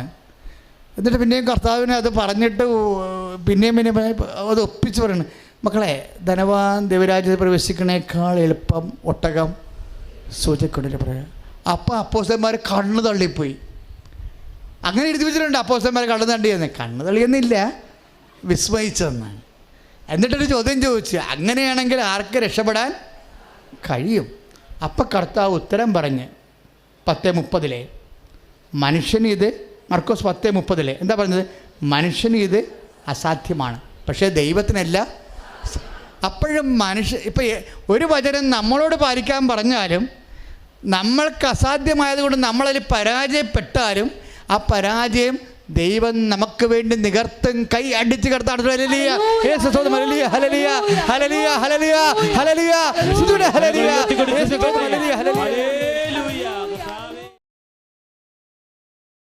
ചില വചനങ്ങൾ നമ്മൾ ദൈവത്തിന് വേണ്ടി പാലിച്ച് ജീവിക്കുമ്പോൾ നമ്മുടെ മാനുഷ്യമായ പരാധീനതയും പരിമിതിയും കൊണ്ട് വചനങ്ങൾ പൂർണ്ണമായി പാലിക്കാൻ പറ്റിയില്ലെന്ന് വരും. പക്ഷേ അങ്ങനെ പറ്റാതെ വരുന്ന വചനങ്ങൾക്ക് മനുഷ്യന് അസാധ്യമായതുകൊണ്ട് തന്നെയാണ്, പക്ഷേ ദൈവത്തിനെല്ലാം. അപ്പം നിൻ്റെ പരാധീനത കർത്താവ് കൂടി പരിഹരിച്ചിട്ട് നിനക്ക് 100 മാർക്ക് തരും. നീ 55 എഴുതിയിട്ടുള്ളെങ്കിൽ ബാക്കി 45 കർത്താവ് ഗ്രേസ് മാർക്കായിട്ട് ഇട്ടു. ഗ്രേസ് മാർക്കുണ്ട് ഇതിൻ്റെ അകത്ത്. പക്ഷേ സത്യസന്ധമായിട്ട് നമ്മൾ നിൽക്കണമെന്നേ ഉള്ളൂ. ഗ്രേസ് മാർക്കിട്ടാണ് എല്ലാം ചെയ്തിരിക്കണത്. എന്താ പ്രശ്നമെന്ന് പറഞ്ഞു കഴിഞ്ഞാൽ അത് എന്തിനുദ്ദേശിച്ചാണ് പറയണത്? നിത്യജീവൻ, വരാനിരിക്കുന്ന ലോകത്ത് നിത്യജീവൻ. മക്കളെ, ചില ജീവിതം കടുകട്ടിയാണ്. ചിലപ്പോൾ നിൻ്റെ അനിയത്തിയുടെ ജീവിതം വളരെ സുന്ദരമായിരിക്കും നിന്നേക്കാളും. പക്ഷെ നീ ആയിരിക്കും ദൈവത്തിൻ്റെ ആളായിട്ട് കുഞ്ഞുനാളും പോലെ ജീവിച്ചിട്ടുള്ളത്. നിൻ്റെ അനിയത്തിയാണെങ്കിൽ വലിയ പ്രാർത്ഥനയും കാര്യങ്ങളൊന്നുമില്ല, ജീവിച്ച ആളാണ്. അവളാണെങ്കിൽ ചില സമയത്ത് സ്പെല്ലിംഗ് മിസ്റ്റേക്ക് കാണിച്ചൊക്കെയാണ് ജീവിച്ചിരിക്കുന്നത്. പക്ഷേ നമ്മൾ ദൈവത്തിൻ്റെ പക്വതയാണ് ജീവിച്ചിരിക്കുന്നത്. അവളെ സംബന്ധിച്ചത് അവളുടെ തീരുമാനം എല്ലാം കറക്റ്റാണ്. ഇപ്പം നമുക്ക് തോന്നും മണ്ടത്തരം, നമ്മളെ ലൈനടിച്ച് കെട്ടിയാൽ മതിയായിരുന്നു. അവളങ്ങനെ ലൈനടിച്ച് കെട്ടിയിരിക്കണാണ്. ആ കെട്ടിയ ആ പാർട്ടി തന്നെ ഒരു പ്രത്യേക പാർട്ടിയാണ്. പക്ഷേ അവരുടെ കാര്യങ്ങളൊക്കെ നടന്നു പോകുന്നുണ്ട്. നമ്മൾ ദൈവമെന്നും പറഞ്ഞ് കർത്താവെന്നും പറഞ്ഞ് ഈശ്വരനെയും വിളിച്ച് ആത്മാവിനെ നഷ്ടപ്പെടുത്താൻ ജീവിച്ചിട്ട് നമുക്കിപ്പോൾ മുമ്പത്തേക്കാൾ ബുദ്ധിമുട്ടാണ് കാര്യങ്ങൾ. അപ്പോൾ അവർ നമ്മളെ കൊഞ്ഞങ്ങാക്കിട്ട് ചിരിക്കും. നിങ്ങൾ വലിയ ദൈവം കളിച്ച് നടന്നിട്ട് ഇപ്പം എങ്ങനെ ഉണ്ട്, ഞൊട്ടിയില്ലെന്ന് ചോദിക്കും. അതാണ് പ്രശ്നം. ഞൊട്ടും നമ്മൾ ഈ ഭൂമിയിൽ വിശ്വാസി ചിലപ്പോൾ ഞൊട്ടിയെന്ന് വരും, അവിശ്വാസി രക്ഷപ്പെട്ടെന്നും വരും. അതിപ്പോഴെങ്ങോളമല്ല, പണ്ട് വരെ ഉള്ളതാണ്. കാര്യം എന്താണെന്നറിയാമോ? നമ്മൾ ഈ രീതിയിലെ കപ്പയും കഞ്ഞിയും കണ്ടല്ല ജീവിക്കണത്. ഈ ഭൂമിയിലെ കപ്പയും കഞ്ഞിയും കണ്ടല്ല നമ്മൾ ജീവിക്കണത്. നമുക്ക് ഒരാളെ കണ്ട് ജീവിച്ചിക്കത്തുള്ളൂ. ദേ ഇരിക്കുന്ന ആളാ. അയാൾക്ക് എന്താ പ്രശ്നം എന്നറിയാവോ? അയാൾക്ക് മരണമില്ല. ശ്രുതിയുടെ ഹല്ലേലൂയ. എൻ്റെ മക്കളെ, അതിൻ്റെ അതൊക്കെ വരുന്ന വിഷയം എന്താണെന്ന് അറിയാമോ? വരാനിരിക്കുന്ന ലോകത്ത് എന്താണ് പറയണത്? നിത്യജീവൻ. എന്തെങ്കിലും വചനം പാലിക്കാൻ പ്രയാസമുണ്ടെങ്കിൽ ദൈവത്തിൻ്റെ വചനം പറയും. പാലിക്കാൻ പ്രയാസമുള്ള ദൈവത്തിൻ്റെ വചനത്തിൻ്റെ ഉള്ളിലെല്ലാം ദൈവം നിത്യജീവൻ വെച്ചിരിക്കുന്നു. പരിശുദ്ധ കുർബാനയെക്കുറിച്ച് സംസാരിച്ചില്ലേ? പരിശുദ്ധ കുർബാനയെക്കുറിച്ച് പറഞ്ഞപ്പോൾ എന്താണ് അവർ പറഞ്ഞത്? കേട്ടവരെന്താ പറഞ്ഞത്? ഈ വചനം ദുർഗ്രാഹ്യമാണ്, ഗ്രഹിക്കാൻ പറ്റണില്ല. യോഹന്നാൻ 6:60 ഈ വചനം ദുർഗ്രാഹ്യമാണ്. 6:68 ഈ വചനം ദുർഗ്രാഹ്യമാണ്. 6:60 മുതൽ 68 വരെയുള്ള വചനങ്ങൾ. 6:60 പറയണത് ഈ വചനം ഗ്രഹിക്കാൻ പറ്റണില്ല. നിന്റെ ശരീരം ഭക്ഷിച്ചില്ലെങ്കിൽ ഞങ്ങൾ മരിക്കുമെന്നോ? നീ മറിയത്തിൻ്റെ മകനല്ലേ? മാനുഷികമായി കർത്താവിനെ കണ്ടവർക്ക് കർത്താവിൻ്റെ വചനം ഗ്രഹിക്കാൻ കഴിഞ്ഞില്ല. അവരോരോരുത്തരായി പിരിഞ്ഞു പോയി. നീ പിരിഞ്ഞു പോയില്ല. നീ പള്ളിയിലൊക്കെ വരുന്നുണ്ട്, പ്രാർത്ഥിക്കുന്നുണ്ടെങ്കിലും മനസ്സുകൊണ്ട് നീ എന്ന് പിരിഞ്ഞു പോയിരിക്കുന്നു കർത്താവിൻ്റെ അടുക്കുന്ന. പ്രാർത്ഥിക്കാൻ താമസിക്കുന്നത്, പ്രാർത്ഥിക്കുമ്പോൾ ആദ്യത്തെ കുരിശുരക്കുമ്പോൾ തന്നെ നീ ചടഞ്ഞു കിടന്ന് മുട്ട നിൽക്കേണ്ട നീ ചടഞ്ഞു കിടക്കുന്നതും നീ പിരിഞ്ഞു പോയതിൻ്റെ സൂചനയാണ്. പള്ളി വന്നിട്ട് കുർബാന എടുക്കുമ്പോൾ തന്നെ, ഉയർത്തുമ്പോൾ തന്നെ, കുർബാന ഡിസ്ട്രിബ്യൂട്ട് ആകുമ്പോൾ തന്നെ ഇറച്ചിക്കടയിൽ പോണത് പിരിഞ്ഞു കഴിഞ്ഞ് പോയതിൻ്റെ സൂചനയാണ്. ഇങ്ങനെ ഓരോരുത്തർ പിരിഞ്ഞു പോയ ആൾക്കാരെ നമുക്ക് കാണാം. വേറെ എന്തോ കൊണ്ട് തൽക്കാലത്തേക്ക് സമൂഹത്തിൻ്റെ നടപ്പ് കൊണ്ട് മാത്രം നിലനിന്ന് പോകുകയും ആത്മബന്ധം ദൈവത്തിൽ പിരിഞ്ഞു പോവുകയും ചെയ്യുന്ന ആൾക്കാർക്ക് പ്രാർത്ഥനയ്ക്ക്, ആത്മാവിന് പനിയായത് കാരണം പ്രാർത്ഥനയ്ക്ക് മടുപ്പ് വരും. എൻ്റെ ദൈവത്തിലെ നിനക്ക് പ്രാർത്ഥനയ്ക്ക് മടുപ്പുണ്ടോ? അതുകൊണ്ടാണ് ലൂക്കാ 18:1 പറയണത്, പ്രാർത്ഥിക്കണമെങ്കിൽ പിരിഞ്ഞു പോയവർക്ക് ഇന്നല്ലെങ്കിൽ നാളെ മടുപ്പുണ്ടാകും, അതുകൊണ്ട് മടുപ്പ് കൂടാതെ പ്രാർത്ഥിക്കേണ്ടി വരും. പ്രാർത്ഥനയ്ക്കൊത്തൊരു അപ്പത്തരക്കിട്ടെന്ന് വിചാരിക്കരുതെന്ന്. എന്താ പ്രശ്നം എന്ന് വെച്ചാൽ, നമ്മൾ ദൈവത്തോട് സത്യസന്ധമായ വിശ്വാസികളായിട്ടും വചനത്തിന് സാക്ഷ്യം വഹിച്ചുകൊണ്ട് വളരാൻ വേണ്ടി ദൈവം നമുക്ക് നൽകിയ അവസരമാണ്. അത് നമ്മൾ സത്യസന്ധമായ ദൈവവചനെ പോലെയാണ് അത് പ്രയോജനപ്പെടുത്തേണ്ടത്. എല്ലാ വചനങ്ങളും, ചില വചനങ്ങൾ ദുർഗ്രാഹ്യമാണ്. അപ്പോൾ കർത്താവ് പത്രോസിനോട് ചോദിച്ചു, എല്ലാവരും കഠിനമായിട്ട് പോയല്ലോ, വചനം കഠിനമാണെന്ന് പറഞ്ഞ് പോയല്ലോ, ഇതുപോലെ പിന്തിരിഞ്ഞ് പ്രാർത്ഥിക്കാതെ സാക്ഷ്യം വഹിക്കാതെ നിനക്കും പോകണമെന്നുണ്ടോ എന്ന് ചോദിച്ചപ്പോൾ പത്രോസ് എന്താ പറഞ്ഞത്? ഞങ്ങൾ ആരുടെ പക്കലേക്ക് പോകും? പോകാതിരിക്കാൻ കാരണം എന്താണ്? നിത്യജീവൻ്റെ വചനങ്ങൾ നിൻ്റെ പക്കലാണല്ലോ. ദൈവവേദന 6:68 എന്ന് വെച്ചതിൻ്റെ അർത്ഥം എന്താണ്? ഏതെങ്കിലും വചനം ദുർഗ്രാഹ്യമായാൽ ആ ദുർഗ്രാഹ്യമായ വചനങ്ങൾ നടപ്പിൽ വരുത്താൻ ആഗ്രഹിക്കുമ്പോൾ ആ വചനത്തിൻ്റെ കൂടെ ഭൗതിക അനുഗ്രഹം മാത്രമല്ല, നിത്യജീവൻ വരെ ദൈവം സൂക്ഷിച്ച് വെച്ചിരിക്കുന്നു. ദൈവത്തിലെ ഞാൻ മുമ്പ് പറഞ്ഞില്ലേ, ആത്മാവിൻ്റെ കൊളസ്ട്രോൾ ആണെങ്കിൽ, ബാഡ് കൊളസ്ട്രോൾ ആണെങ്കിൽ ഗുഡ് കൊളസ്ട്രോൾ കയറ്റിയിട്ട് നമുക്ക് അതിൻ്റെ ബോഡിയെ മെയിൻറ്റെയിൻ ചെയ്തെടുക്കാവുന്ന ആത്മാവിനെ. അതെന്ന് പറഞ്ഞാൽ ചില ദുർഗ്രാഹ്യമായ വചനങ്ങൾ പാലിക്കുമ്പോൾ അതിനെല്ലാം നിത്യജീവനുണ്ട്. ഇപ്പോൾ മർക്കോസിൻ്റെ 10:30 ആ വചനം പാലിക്കാൻ പ്രയാസമായപ്പോൾ പറഞ്ഞത് എന്താണ്? വരാനിരിക്കുന്ന കാലത്ത് ഈ അരിഷ്ടതയെ പിടിച്ച പ്രായോഗികമല്ലാത്ത വചനങ്ങൾ പാലിക്കാൻ വേണ്ടി ബോധപ്പെടുമ്പോൾ അതിൻ്റെ ഉള്ളിൽ ദൈവം ജീവൻ വെച്ചിട്ടുണ്ടെന്ന്. ഇപ്പോൾ 6:68 യോഹന്നാന്റെ സുവിശേഷത്തിലും അത് തന്നെയാണല്ലോ പറയണത്. ഏതെങ്കിലും പ്രോജക്റ്റുകൾ നിങ്ങൾക്ക് ചെയ്യാൻ ബുദ്ധിമുട്ടുണ്ടെങ്കിൽ ജീവിതത്തിൽ, ഇപ്പോൾ ഒരു കല്യാണക്കാര്യം വന്നപ്പോൾ അമ്മയും മകനും കൂടി ഇടിയാണ്. എന്താ പ്രശ്നം എന്ന് വെച്ച് കഴിഞ്ഞാൽ, അമ്മയുടെ വീട്ടിൽ അമ്മയുടെ അപ്പനെയും അമ്മനെയും കൊണ്ടുവന്നിട്ടുണ്ട്. അവർക്ക് നോക്കാൻ ആരുമില്ല. അനിയത്തിയുടെ ഭർത്താവ് മരിച്ചു പോയത് കാരണം അനിയത്തി ജോലിക്ക് പോയിരിക്കുകയാണ്. 2 പെമ്മക്കളാണ്. പിന്നെ മൂത്ത ചേച്ചിയുടെ കെട്ടിച്ച വീട്ടിൽ അപ്പനും അമ്മയും, അവരുടെ അപ്പനും അമ്മയും ഉണ്ട് ഭർത്താവിൻ്റെ. ഇപ്പം അനിയത്തി ഭർത്താവ് മരിച്ചപ്പോൾ ജീവിക്കണമെങ്കിൽ ജോലിക്ക് പോകണം. അതുകൊണ്ട് അനിയത്തിയുടെ മക്കളെ അപ്പനെ കൊണ്ടുവന്ന്, അവരുടെ വീട്ടിൽ നിൽക്കുകയായിരുന്നു, അപ്പനെയും അമ്മനെയും കൊണ്ടുവന്ന് ഇവിടെയാക്കി. എവിടെയാക്കി? ചേർത്തല വീട്ടിൽ. ഇപ്പം ചേർത്തല വീട്ടിൽ ആരൊക്കെ ഉണ്ട്? ഭർത്താവിൻ്റെ അപ്പനും അമ്മയും ഉണ്ട്, ഭാര്യയുടെ അപ്പനും അമ്മയും ഉണ്ട്. അപ്പോൾ ചേട്ടത്തിക്കൊരു മകനുണ്ട്. ആ അവൻ്റെ കല്യാണത്തിന് ആൾക്കാർ ദൈവം ഇതെന്ത് വയസ്സം കോളനിയാന്ന് 4 കല്യാണക്കാർ 4 കാലം വീണ് ഓടണേ. അപ്പോൾ എനിക്കിഷ്ടം, ആ കേസ് എനിക്കിഷ്ടപ്പെട്ട്. ഞാൻ പറഞ്ഞു, അതിൻ്റെ പേരിൽ നീ അപ്പനും അമ്മനെയും തള്ളിവിടരുത്. നമ്മൾ ഈ പ്രയാസം നിന്നുകൊണ്ട് തന്നെ നമ്മൾ മകളെ കെട്ടിക്കും, അല്ലെങ്കിൽ നമ്മുടെ മകനെ കെട്ടിക്കും. അവർ കിട്ടാൻ പോണ പെണ്ണിനെ മനുഷ്യന്മാർ തരത്തില്ല, നിന്റെ കർത്താവ് നിനക്ക് തരുമെന്ന്. ശ്രുതിയുടെ ഹല്ലേലൂയ. മക്കളെ, ഇതുപോലുള്ള ചില പ്രോജക്റ്റുകൾ, ഇതൊരു പ്രോജക്റ്റാണ്. ആ മകനും മനസ്സിലാക്കണം, ഞങ്ങളുടെ അമ്മ ചെയ്യണ ഒരു പ്രോജക്റ്റാണെന്ന്. എന്താ കാര്യം? ദൈവത്തിന് വേണ്ടി ഒരു വേല ചെയ്യണം. ദൈവത്തിന് വേണ്ടി ഒരു വേല ചെയ്യണം. അപ്പോൾ ദൈവത്തിന് വേണ്ടിയാണ് വേല ചെയ്യണമെന്ന് പറയുമ്പോൾ ഈ വചനം പാലിക്കാൻ ബുദ്ധിമുട്ടാണ്. മനസ്സിലായോ? ഭർത്താവിൻ്റെ അപ്പനും അമ്മ ഇവിടെ ഉണ്ട്, ഭാര്യയുടെ അപ്പനെ ഇപ്പോൾ കൊണ്ടുവന്നിരിക്കുന്നു, നമ്മുടെ കല്യാണം നടക്കണമില്ല. ഇതൊരു പദ്ധതിയാണ്.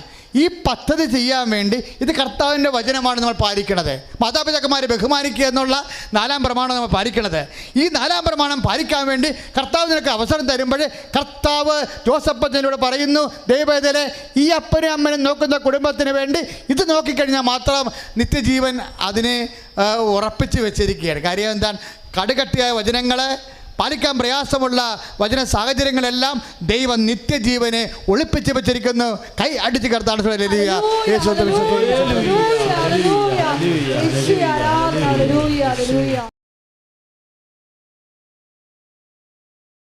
ദൈവത്തിന് നമ്മളെ കൈവിടാനായിരുന്നെന്നുണ്ടെങ്കിൽ കർത്താവിനെ അയച്ച് പരുവത്തിലാക്കേണ്ട കാര്യമില്ല. അപ്പം കൈവിടാതിരിക്കാൻ വേണ്ടിയാണ് കർത്താവിനെ സ്വന്തം മകനെ അയച്ചു തന്നത്.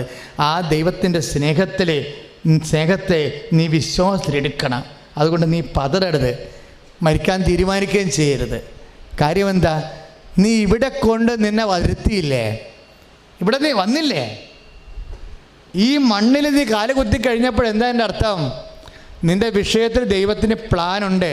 ദൈവത്തിന് കൃത്യമായിട്ട് നിന്നെ രക്ഷപ്പെടുത്താനുള്ള മാർഗമുണ്ട്. ഇനി നീയായിട്ട് ആ മാർഗം കളയരുത്. ഉടമ്പടി ചെയ്ത് കഴിഞ്ഞാൽ ആ ഉടമ്പടി തന്നെയാണ് ഒരു മാർഗം. എന്താ കാര്യം? നമ്മൾ 6 കാര്യങ്ങൾ ചെയ്യുകയാണ്. കാരുണ്യപ്രവൃത്തി ചെയ്യണില്ലേ? അല്ലേ? ചെയ്യണ്ട. ഇല്ലെങ്കിൽ കൗൺസിലിംഗ് വരുമ്പോൾ അറിയാൻ പറ്റും. കാരുണ്യപ്രവൃത്തി അതാര് പറഞ്ഞതാ? കർത്താവ് പറഞ്ഞതാണ്. എന്താ പറഞ്ഞത്? ഞാൻ രോഗിയായിരുന്നു, നിങ്ങൾ എന്നെ സന്ദർശിച്ചു. ഞാൻ കാരാഗ്രഹത്തിലായിരുന്നു, നിങ്ങൾ എന്നെ സന്ദർശിച്ചു. എനിക്ക് വിശന്ന്, നിങ്ങൾ എനിക്ക് ഭക്ഷണം തന്നു. ഞാൻ നഗ്നനായിരുന്നു, നിങ്ങൾ എന്നെ ഉടുപ്പിച്ചു എന്ന് പറയുമ്പോഴേ കർത്താവ് പറഞ്ഞ ഇതുപോലെ ഈ ചെറിയവരിൽ ഒരുവനെ നിങ്ങൾ ചെയ്തു കൊടുത്തപ്പോഴേ എനിക്ക് തന്നെയാണ് ചെയ്ത് തന്നത്. കാരുണ്യപ്രവൃത്തിയാണ്. അപ്പോൾ ആഴ്ചയിലോ മാസത്തിലോ ഒരു കാരുണ്യപ്രവൃത്തി ചെയ്യാൻ ബാധ്യസ്ഥമാണ്. ഇപ്പം ഞാൻ നിങ്ങളോട് പറയുകയാണ്, കാരുണ്യപ്രവൃത്തി ഈ മാസം, കഴിഞ്ഞ ഒക്ടോബർ മാസം ചെയ്തവർ കൈപൊക്കാൻ പറഞ്ഞാൽ നിങ്ങൾ എത്ര പേര് കൈപൊക്കും? കൈപൊക്കണ്ട, നീര് വരും. അത് നിങ്ങൾ ചില ആൾക്കാർ വിട്ടിരിക്കുകയാണ്, നിങ്ങൾ എണ്ണിപ്പിടിച്ചോണ്ടിരിക്കുകയാണ്. ഞങ്ങൾ ഉടമ്പടി ചെയ്ത് 1, 2, ഒരാഴ്ചയായി, 2 ആഴ്ചയായി, 3 ആഴ്ചയായി. അപ്പോഴാ കാരുണ്യപ്രവൃത്തി എന്ത് കാരുണ്യപ്രവൃത്തിയാണ് ചെയ്തത് എന്ന് ചോദിക്കുമ്പോൾ മിക്കവാറും നിങ്ങൾ പറയും, എൻ്റെ നാത്തൂൻ്റെ മോന് എഞ്ചിനീയറിങ്ങിന് പോകാൻ വേണ്ടി ഞങ്ങൾ കാശ് കൊടുത്തെന്ന് പറയും. അപ്പോൾ ഞാൻ പറയും, നാത്തൂൻ്റെ മോനെന്ന് പറഞ്ഞാൽ ആരാണ്? ഭർത്താവിൻ്റെ പെങ്ങൾ. ഭർത്താവിൻ്റെ പെങ്ങളെന്ന് പറഞ്ഞാൽ ആരാ? അവർക്ക് നിങ്ങളുടെ വീട്ടിൽ അവകാശമുണ്ട്. പണ്ട് നമ്മളുടെ ചെറിയ സ്ത്രീധനമാണ് കൊടുത്ത് വിട്ടത്, അവകാശപ്പെടുത്ത കാശ് കൊടുത്തതെന്ന് പറഞ്ഞു ഇപ്പോൾ കാരുണ്യപ്രവൃത്തിയോട് പറയുകയാണ്. നാത്തൂൻ്റെ മോന് എഞ്ചിനീയറിങ്ങിന് പോകാൻ വേണ്ടി 25,000 രൂപ കൊടുത്ത് ഇപ്പോൾ പറഞ്ഞുകൊണ്ടിരിക്കുകയാണ് കാരുണ്യപ്രവൃത്തിയായിട്ട്. ഞാൻ പറഞ്ഞത് കാരുണ്യപ്രവൃത്തിയല്ല, അത് നിങ്ങളുടെ ഭർത്താവിൻ്റെ പെങ്ങളാണ്. അത് ഭർത്താവിൻ്റെ അപ്പൻ്റെ ഓഹരി അവരാണ് നിങ്ങൾ അനുഭവിക്കുന്നത്. എല്ലാം സ്ത്രീധനമായിട്ട് കൊടുത്തിട്ടൊന്നുമില്ലല്ലോ. എല്ലാം സ്ത്രീധനമായിട്ട് നിങ്ങൾ മേടിക്കുകയും ചെയ്ത് കേട്ടോ. പെണ്ണുങ്ങളിത്തിരി ബുദ്ധിമുട്ടാണിപ്പോൾ. എല്ലാം സ്ത്രീധനമായിട്ട് മേടിക്കരുത്. എന്താ കാര്യം? കണക്ക് പറഞ്ഞ് കാശ് മേടിക്കരുത്. എന്താണ് കാര്യം? നിൻ്റെ അപ്പനും അമ്മയും അവിടെ ജീവിക്കുന്നുണ്ട്. ഇല്ലെങ്കിൽ തന്നെ നിൻ്റെ അപ്പനെയും അമ്മയും ജീവിതകാലം മുഴുവൻ നോക്കിയ നിൻ്റെ നാത്തൂനും മക്കളും അവിടെ ജീവിക്കുന്നുണ്ട്. അപ്പം നമുക്ക് ഇട്ടെറിഞ്ഞിങ്ങനെ കുത്തിനും പിടിച്ച് കാശ് മേടിച്ച് പോകാൻ ഇത് ബ്ലേഡ് കമ്പനി ഒന്നുമല്ലല്ലോ. മനസാക്ഷിയില്ലാതെ ഒരു പെങ്ങന്മാരും ആങ്ങളമാരോട് പെരുമാറരുത്. പക്ഷേ ആങ്ങളമാർ പെങ്ങന്മാരോട് അങ്ങനെ പെരുമാറാൻ പാടില്ല. എന്താ കാര്യം? കണ്ണുനീരാരുടെയും പൊടിയാൻ ദൈവത്തിന് ഇഷ്ടമില്ല. ആരുടെയെങ്കിലും നിങ്ങളുടെ നീചത്തരം കൊണ്ട് ആരുടെയെങ്കിലും കണ്ണുനീര് പൊടിയണത് കണ്ടാൽ ഉടമ്പടി അപ്പം ബ്രേക്കാവും. എൻ്റെ മക്കളെ, നമ്മൾ ഈ വചനം കേൾക്കുന്നില്ലേ? നിങ്ങൾ വചനം പഠിക്കുന്നില്ലേ? എന്താ പഠിക്കണമെന്നറിയാവോ? യേശുവിനെയാണ് പഠിക്കുന്നത്.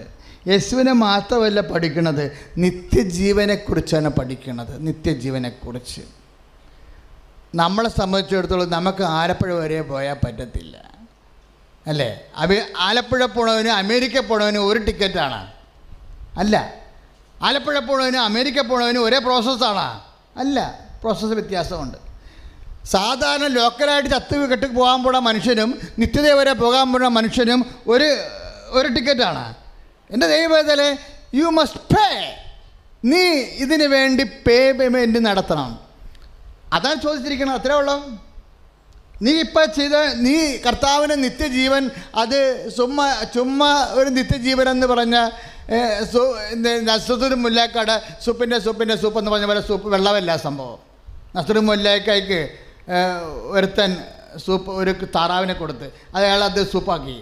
അപ്പോൾ കൂട്ടുകാരൻ മനുഷ്യൻ പറഞ്ഞ് ഞാൻ നിൻ്റെ അപ്പോൾ താറാവ് തന്ന ആൾ വന്ന് അച്ഛൻ പറഞ്ഞ് സൂപ്പായ സൂപ്പായി അപ്പോൾ ഒരു ഗ്ലാസ് കൊടുത്ത്. അപ്പോൾ താറാവ് തന്ന ആളിൻ്റെ ഫ്രണ്ട് മനുഷ്യൻ പറഞ്ഞ് ഞാൻ താറാവ് തന്ന ആളിൻ്റെ ഫ്രണ്ടാണ് എന്ന് പറഞ്ഞു. അപ്പോൾ അയാൾക്ക് ഇത്തിരി സൂപ്പ് കൊടുത്ത്. പിന്നെ വേറെ അടുത്ത മനുഷ്യൻ പറഞ്ഞ് താറാവ് തന്ന ആളിൻ്റെ ഫ്രണ്ടിൻ്റെ ഫ്രണ്ടാണെന്ന്. അപ്പോഴേ നസ്രുൽ മുല്ലാക ചൂടുവെള്ളം കൊടുത്ത്. എന്താണ് സൂപ്പാണെന്ന്.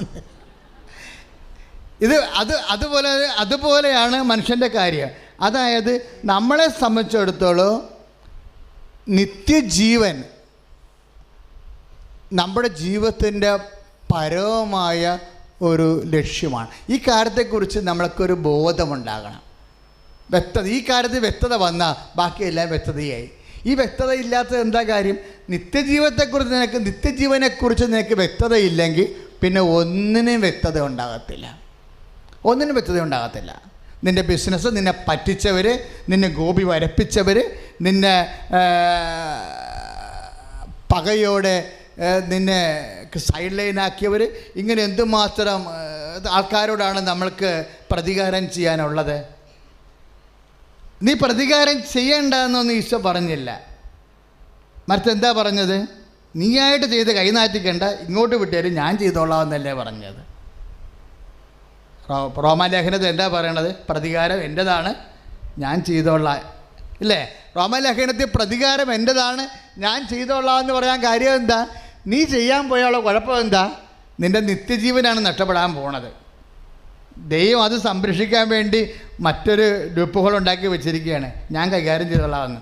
അതായത് നമ്മുടെ നിത്യജീവൻ, പൗലോസ് അപ്പോസ്തലൻ പറഞ്ഞ പോലെ, നമ്മുടെ നിത്യജീവൻ യേശുക്രിസ്തുവിൻ്റെ വിശുദ്ധമായ രക്തത്തിൻ്റെ വിലയാണ്.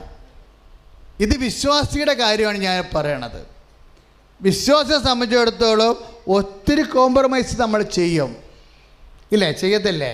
ഇപ്പം ഗർഭിണികളായിട്ടുള്ള ആൾക്കാർ എന്തുമാത്രം കോംപ്രമൈസ് ചെയ്തിട്ട് അവർ ജീവിക്കുന്നത്. അവർ സാധാരണ ആരോഗ്യമുള്ള ആൾക്കാരെ പോലെ ഓടുകയും കിടക്കുകയും മറിയുകയും കുത്തിമറിയുകയും ചെയ്യുമോ? ഇല്ല. അവർ വെള്ളം കോരണവരെ സൂക്ഷിച്ചാണ് ചെയ്യണത്. അവരെല്ലാ ഭക്ഷണം എടുത്ത് കഴിക്കുമോ? ഇല്ല. ചില ഭക്ഷണമൊക്കെ കഴിച്ചു കഴിഞ്ഞാൽ അവിടെ ഗർഭം തന്നെ പോകും അങ്ങോട്ട്. അപ്പം അതുകൊണ്ട് അവർ സൂക്ഷിച്ചാണ് ഭക്ഷണം കഴിക്കണത്. ഇതുപോലെ നിത്യജീവൻ ഓഹരിയാക്കിയ വിശ്വാസി എല്ലാത്തിനോടും കോംപ്രമൈസ് ചെയ്യത്തില്ല. കുറേ കാര്യങ്ങളിൽ നിന്ന് അവൻ വിട്ടു നിൽക്കും. മറ്റുള്ളവർ ചെയ്യണ പോലെ നമുക്ക് ചെയ്യാൻ പറ്റത്തില്ല. അത് ചിലപ്പോൾ മറ്റുള്ളവർക്കൊരു നഷ്ടമായിട്ട് തോന്നും, ഇല്ലേ? ഇപ്പം മറ്റുള്ളവർക്ക് നഷ്ടമായിട്ട് തോന്നും. എന്താ കാര്യം? അവർക്ക് നഷ്ടമായിട്ട് തോന്നി കുഴപ്പമില്ല. നമ്മളെ സംബന്ധിച്ചിടത്തോളം ഇപ്പം ഞങ്ങൾ തന്നെ നിത്യജീവൻ്റെ എന്നോട് ചോദിക്കണ അച്ഛാ പ്രീസ്റ്റ് എന്ന് പറഞ്ഞാൽ എന്നാണെന്ന് ചോദിച്ചു കഴിഞ്ഞാൽ ഞാൻ കർത്താവിന് മുന്തിരിത്തോട്ടോ അങ്ങനെ കാര്യങ്ങളൊന്നും പറയത്തില്ല. എന്താണ്? നിത്യജീവൻ്റെ ശുശ്രൂഷകനാണ്. ഈ ജന്മം ഇങ്ങനെ വെച്ചിരിക്കണേ എന്തിനാ? 24 hours. ഇനി ഒരു ജന്മം കിട്ടി ഇത് തന്നെ ചെയ്യത്തുള്ളൂ. എന്താ കാര്യം എന്നറിയാമോ? ഇത് നിത്യജീവൻ്റെ ശുശ്രൂഷയാണ്. നമുക്ക് അഭിമാനമുണ്ട്. എന്താണ്? ഒന്നും മാറ്റിയെടുക്കാതെ, ഒന്നും സ്വന്തമായിട്ട് എടുക്കാതെ ഈ ജന്മം മൊത്തം നിത്യജീവന് വേണ്ടി കൊടുത്തു എന്നുള്ളത്. അനേക ആൾക്കാരുടെ ഹൃദയങ്ങളിൽ അവന് യേശുക്രിസ്തു നേടിയെടുത്ത നിത്യജീവൻ. ഈശോ എന്നാ പറഞ്ഞത്? ചുമ്മാ ഉണ്ടാകാമെന്നല്ല പറഞ്ഞത്, ചുമ്മാ നിത്യജീവൻ ഉണ്ടാകണമെന്നാണ് പറഞ്ഞത്. ഞാൻ വന്നിരിക്കണത് അവർക്ക് ജീവൻ ഉണ്ടാകുവാനും അത് സമർത്ഥമായി. എന്താണ്? എങ്ങനെയെങ്കിലും നിത്യജീവൻ ഉണ്ടായാൽ പോരാ, അത് സമർത്ഥമായ സൂപ്പിൻ്റെ സൂപ്പ് ആയിട്ട് കാര്യമില്ല. നിത്യജീവൻ്റെ ജീവനായിട്ട് പച്ചവെള്ളയുടെ കാര്യമില്ല. ഈശോ പറഞ്ഞു നിത്യജീവൻ സമർത്ഥമായിരിക്കണമെന്ന് പറഞ്ഞു. ഇന്നിപ്പോൾ വേറെ ഒരു മനുഷ്യൻ്റെ അടുത്ത് സംസാരിച്ചില്ല. ഇന്ന് നടന്ന സംഭവം കാര്യം, അയാളുടെ 2-3 മക്കൾക്ക് കരൾ രോഗങ്ങളാണ്. അയാളുടെ 2-3 മക്കൾ 4 മക്കളുണ്ട്. 4 മക്കൾക്കും കരൾ രോഗമാണ്. ലിവറിൻ്റെ അകത്ത് കോപ്പർ കൂടുന്ന കാരണം ചിലപ്പോൾ മസ്തിഷ്കത്തിലൊക്കെ അത് പ്രവർത്തിച്ചിട്ട് പിള്ളേർക്ക് ഭ്രാന്ത് വരും. ആ കുഞ്ഞുങ്ങളൊക്കെ ഞാനും കാണുമ്പോഴൊക്കെ തടയുകയും പ്രാർത്ഥിക്കുകയും അസാന്തനപ്പെടുത്തുകയും ഒക്കെ ചെയ്യും. കാര്യം അവർ പിള്ളേരൊക്കെ വയലൻ്റ് ആകുകയും ഇപ്പോൾ വയലൻ്റ് ആവും. കാര്യം കോപ്പർ കൂടിക്കഴിഞ്ഞാൽ വേറെ ലെവലിലാവും. അപ്പോൾ ആ മകന് ആ അപ്പൻ ആ മക്കളെ ആ അപ്പനോട് ഈ ആഴ്ച കാണിച്ചിട്ടുള്ള എല്ലാ സങ്കടങ്ങളും അയാൾ എന്നോട് പറഞ്ഞു. അപ്പം ഞാൻ ഇരുന്ന് ചിരിച്ച്. അയാൾ സങ്കടമാണ് പറയണത്. അതായത് കോപ്പർ തലയിൽ കയറി, കരളിൻ്റെ അസുഖം വന്ന് കോപ്പർ തലയിൽ കയറിയിട്ട് ഭ്രാന്ത് കാണിക്കുന്ന മകൻ അപ്പനെ കൈകാര്യം ചെയ്യുകയാണ്, ഉപദ്രവിക്കുകയാണ്. മാനസികമായിട്ടും ശാരീരികമായിട്ടും. ആ മനുഷ്യൻ ഉറങ്ങിയിട്ടും സ്വസ്ഥതയോടെ ജീവിച്ചിട്ടും വർഷങ്ങളായി. ഈ സങ്കടം എന്നോട് പറയുമ്പോൾ ഞാനിരുന്ന് ചിരിക്കുക. അപ്പോൾ അയാൾ എന്നോട് നോക്കി. അപ്പോൾ എൻ്റെ ചിരി കാണുമ്പോൾ അയാൾക്ക് തോന്നി, എന്താണെന്ന് വെച്ചാൽ അന്ന് ചോദിച്ചില്ല എന്നോട്. കാര്യം ചിരിച്ചതിന് വല്ല കാര്യമുണ്ടോ അയാൾക്കറിയാം. ഞാൻ പറഞ്ഞ് ഇത് എന്താ കുഴപ്പം, ആത്മക്കാരുടെ ദിവസമാണ്, ആത്മക്കാരുടെ മാസമാണിത്. എന്താ കാര്യം എന്നറിയാമോ, ഇത് ഡയറക്റ്റ് റിക്രൂട്ട്മെൻ്റ് ആയതുകൊണ്ട് ചിരിച്ചതാണെന്ന് പറഞ്ഞു. കാര്യം ശുദ്ധീകരണ സ്ഥലമൊന്നും സംഭവം ഇയാൾക്ക് ഇല്ല. ഈ മനുഷ്യന് ശുദ്ധീകരണ സ്ഥലമൊന്നും വേണ്ട. ഇപ്പം ആത്മക്കാരുടെ ദിവസത്തിൻ്റെ പ്രസക്തി എന്താണ്? ശുദ്ധീകരണ സ്ഥലം ഉള്ളത് കൊണ്ടല്ലേ. ശുദ്ധീകരിക്കാൻ വേറെ ഒരു സ്ഥലം. ഞാൻ പറഞ്ഞ് മുൻകൂറായിട്ട് മൊത്തം എടുത്തിരിക്കുക, അഡ്വാൻസ് അല്ലേ വാങ്ങിച്ചിരിക്കണത്, മൊത്തം എമൗണ്ട് വാങ്ങിച്ചിരിക്കുകയാണ്. ഇനി ഇങ്ങോട്ട് തന്നാൽ മതി.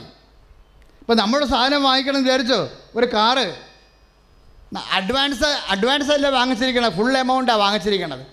വസ്തുവിന് അഡ്വാൻസ് ഇല്ല. അവർ പറഞ്ഞ് അഡ്വാൻസ് ഒന്നും വേണ്ട, ഒറ്റത്തീർപ്പം പ്രമാണം ചെയ്താൽ മതി, ആ വസ്തുവിൻ്റെ മൊത്തം കാശിക്കട്ടെ നേക്കാൻ പറഞ്ഞിരിക്കുക. അങ്ങനെ എങ്ങാനും പറഞ്ഞാൽ എന്തൊരു പരിപാടിയാണ്. പല ആൾക്കാരോടും അഡ്വാൻസ് മേടിക്കാതെ ഫുൾ എമൗണ്ട് മേടിച്ചിരിക്കുകയാണ്. വീട്ടിൽ പ്രാന്തന്മാരുടെ സൂക്ഷിച്ച് ഫുൾ എമൗണ്ടാണ് സാധനം. അതായത് ഈ മനുഷ്യനോട് ചെയ്തിരിക്കണം അഡ്വാൻസ് വേണ്ട. 4 മക്കൾക്ക് കരളിൻ്റെ അസുഖം, 4 മക്കൾക്ക്. ഞാൻ കുമ്പസാരക്കുഴിന്ന് ചിരിച്ചോണ്ടാണ് പറഞ്ഞത്. ഭയങ്കരമായിട്ട് ചിരി വന്നെനിക്ക്. കർത്താവ് തന്ന ചിരിയാണ്. നിൻ്റെ ചിരി അവനെയും കൊടുക്ക്. നാളെ അവൻ നീണ്ടു ചിരിക്കേണ്ടതാണ് എൻ്റെ അടുത്ത്. അവന് പർഗട്ടറി ഇല്ല, അവനോട് പറയണം അവന് ശുദ്ധീകരണ സ്ഥലമില്ലെന്ന്. എന്താ കാര്യം? അവന് അഡ്വാൻസ് അവനോട് ഫുൾ എമൗണ്ട് വാങ്ങിച്ചിരിക്കുകയാണ്. ഞാൻ പറഞ്ഞു, ചെന്ന് വൈഫിനോടും പറഞ്ഞോ ഫുൾ എമൗണ്ടാണ് വാങ്ങിച്ചിരിക്കണമെന്ന്. ഇതിൻ്റെ അകത്ത് എയ്ഡ് മൂത്ത് എസ് ആകണ പരിപാടിയില്ല, ഡയറക്റ്റ് അപ്പോയിൻമെൻ്റ് ആണെന്ന്.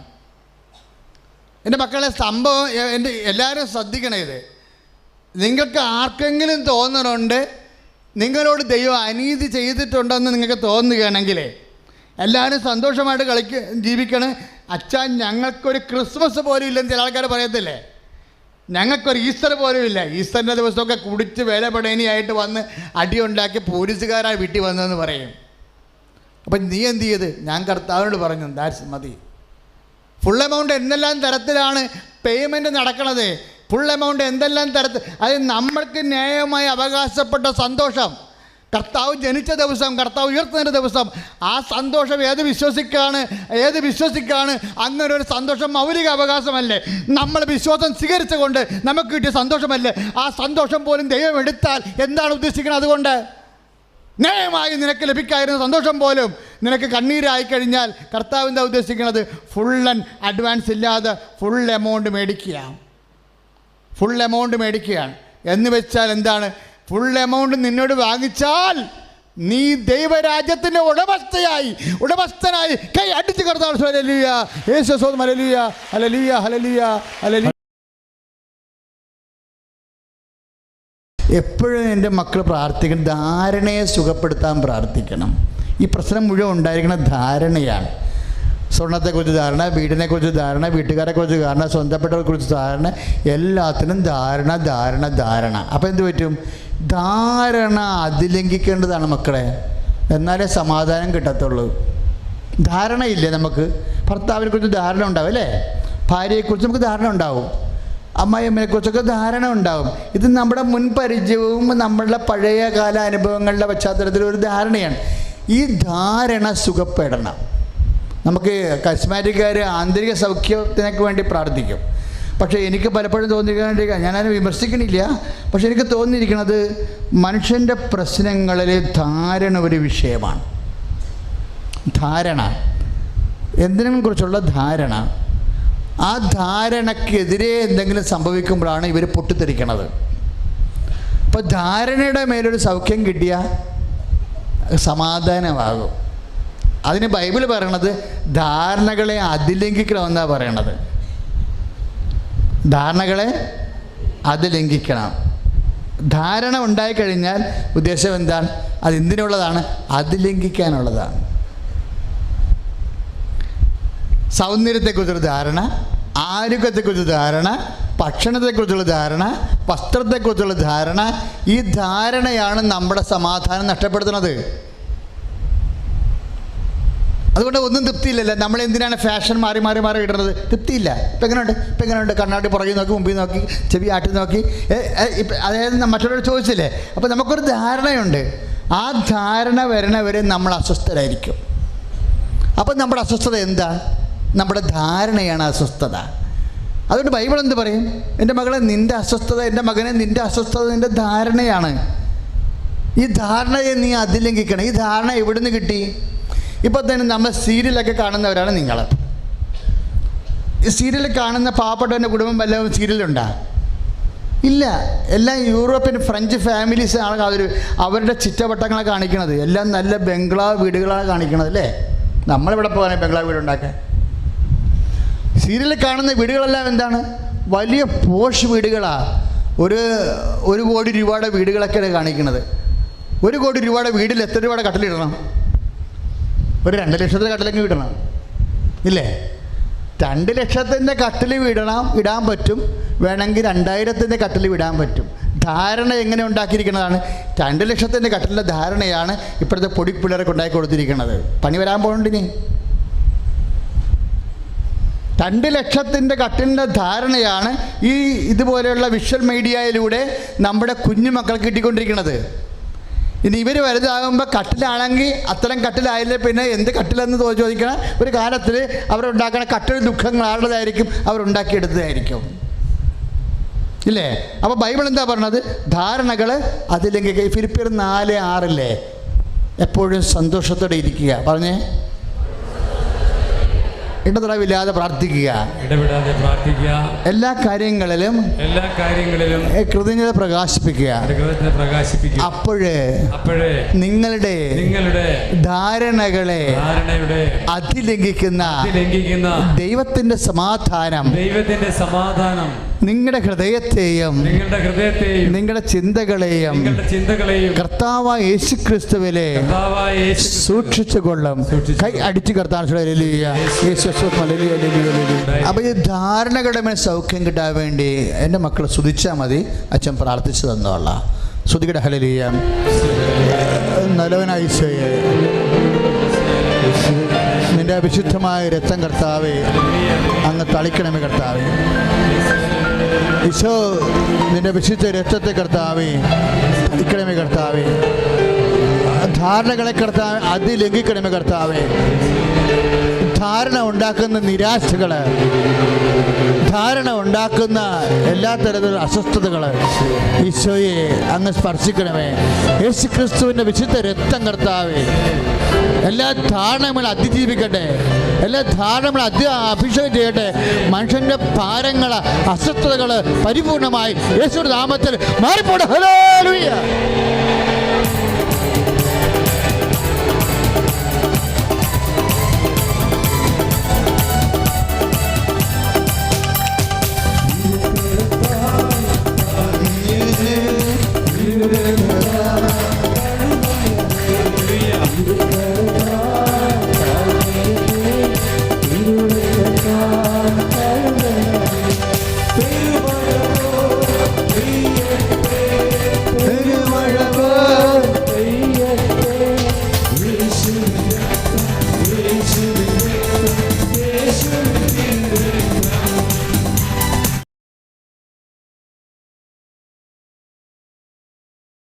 ഇപ്പം ബെസ്സേദ കളത്തിലെ കരയിലെ രോഗിയില്ലേ, അയാൾ സൂപ്പറാണ് ഇടാ.